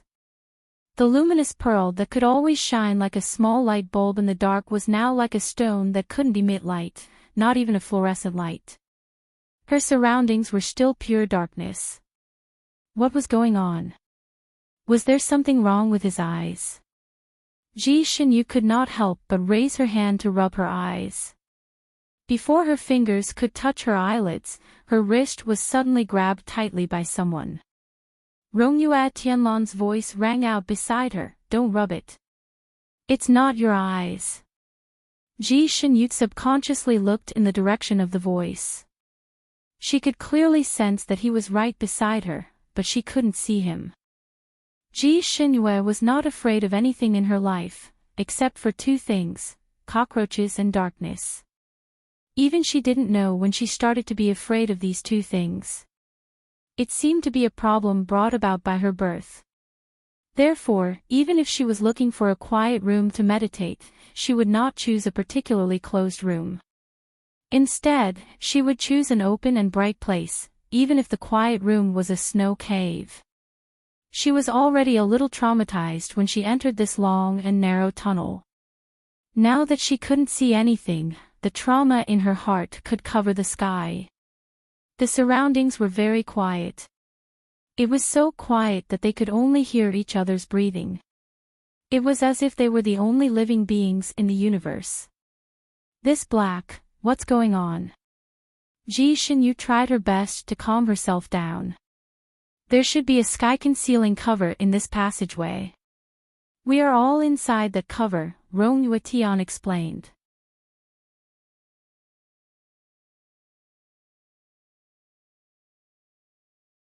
Chapter 29:15. There should be a sky concealment cover in this tunnel, we're all inside it. Rongyue Tianlan, who was beside her, explained and let go of her wrist. The sky concealing cover can block out all the light in the world, so any night vision skills are useless here. I once had a friend who had this thing in his sect. He often used this thing to test the disciples who entered his sect. Ji Xinyu clenched her fists, using this thing to test people. Is your friend a pervert too?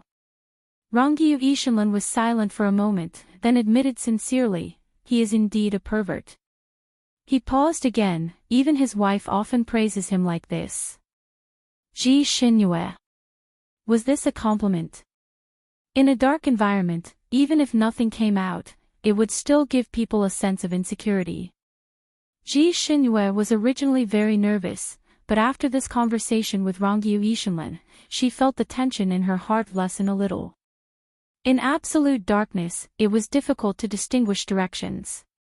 She activated all the senses in her body, sensing all the movements around her.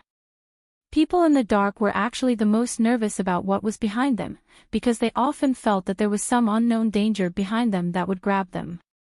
But now, Ji Xinyu was not worried about what was behind her, because he was behind her. Although she could not see him, she could clearly feel his presence, with a faint warmth, which made her feel much calmer. Although Ji Xinyu did not know the specific purpose of Rongyue Ishanlan's sword, she inexplicably believed that he would not harm her, and was a trustworthy partner. With him here, she felt much safer. It seemed that the darkness was not so scary. Can't you rub your eyes in this kind of cover? Ji Xinyu asked. There was silence behind her. I don't know. Ji Xinyu, then he had quickly grabbed her hand just now, giving her a fright, thinking that he had some blinding poison on his hand. Although I don't know, it's always safer to be careful. Rongyue Ishanlan added from behind, my perverted friend would occasionally add some ingredients to the cover. People who enter this kind of absolute darkness will subconsciously rub their eyes. The ingredients he added were the kind of medicine that can blind people for 3 days after rubbing. Ji Xinyu shuddered, so perverted. Yes, he has always been this perverted. Rongyue Ishanlan did not deny it at all. Ji Xinyu was silent for a moment. You have a good relationship with him. This time, Rongyue Ishanlan's voice was a little deep. We are friends who have gone through life and death together. I have cleaned up a lot of messes for him. He often puts his life in my hands. Every time that person fell asleep, he would come to bother him. He had even been the person's counselor for a few times. He had even been enslaved by him to save people a few times. He had even cheated a lot of good wine and fruits out of him. Ji Xinyu blurted out, if that's the case, then he is quite similar to your cousin. She had also helped Rongyue Tianhuan clean up a lot of messes.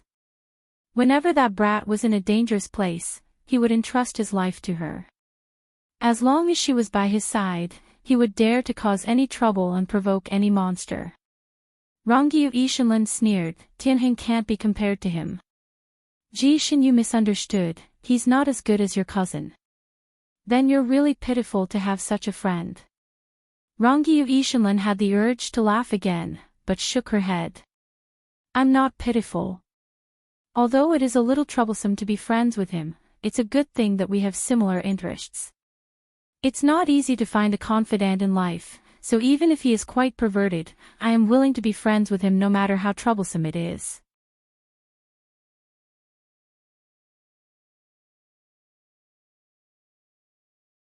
Chapter 29:16.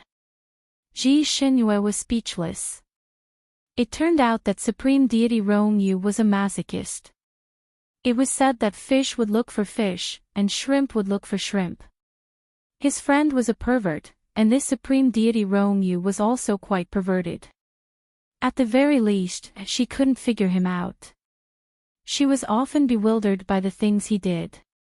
Her wrist was grabbed by him again. Why aren't you talking? What are you thinking about? Ji Xinyu felt that Supreme Deity Rongyu liked to touch her recently. He pulled her wrist as if it was his own. However, he was too fast, and he often did it in the dark or when she was lost in thought. He often succeeded. His palm was warm, and it made her feel inexplicably anxious as it pressed against her wrist. She didn't want to be too close to him, so she pulled her hand back. Nothing. She quickened her pace and put some distance between them. Let's go quickly. We'll talk about it after we get into the top 5. Rongyu Tianlan raised his hand and looked at his empty palm. He could clearly feel her resistance towards him. He could also clearly feel his heartbeat when he held her hand. He really liked her. He liked her so much that he always wanted to be close to her. He always wanted to have physical contact with her. Even the slightest touch on her skin could make his heart beat faster. At this point, he couldn't care less about his previous life, or what his previous battle soul was like. The person he liked now was her, his fiancée who had been engaged to him for more than 3,000 years. He went through so much trouble to break off the engagement, but he didn't expect that he would still fall in love with her. He couldn't lie to himself. He didn't want to use the feelings of his previous life to tie himself down in this life. So, Jiyu, I'm sorry. At most, he would automatically separate the battle soul and let it form its own body to find Jiyu and make a good marriage. He couldn't do it himself. This was the decision he made after thinking for a long time. He didn't want to let down his feelings in this life, so even if Shinjioli and his wife called him a jerk in the future, he would accept it. It was probably because he had hurt her too much that she still resisted him. It wouldn't be easy to get her back. Fortunately, he had already made his feelings clear. No matter how difficult it was, he would persevere. In any case, both of them were immortals. He had plenty of time to waste with her. Unless she really had someone else she liked and married someone else, he would never let go. Although it was in absolute darkness, with Rongyue Tianlan's martial arts, she could still vaguely see some things. For example, he saw a liquid silently creeping towards her from the front. It was about to reach her feet, but she didn't notice it at all and continued to walk quickly. He leaped into the air and stretched out his arm to catch her. Be careful, he growled. Ji Xinyu was caught off guard and fell into his arms again. By the time she reacted, he had already carried her and flew away. He was hugging her from behind, with one arm around her waist and the other around her leg. The two of them were flying at a low altitude, and her entire back was completely pressed against his chest. Ji Xinyu's body stiffened slightly. She couldn't see anything, but she subconsciously tilted her head to listen. Other than the airflow caused by their flight, she couldn't sense anything else. Could this person be taking advantage of her again? Ever since he came in, he had pulled her wrist several times. This time, it was even worse. He hugged her directly.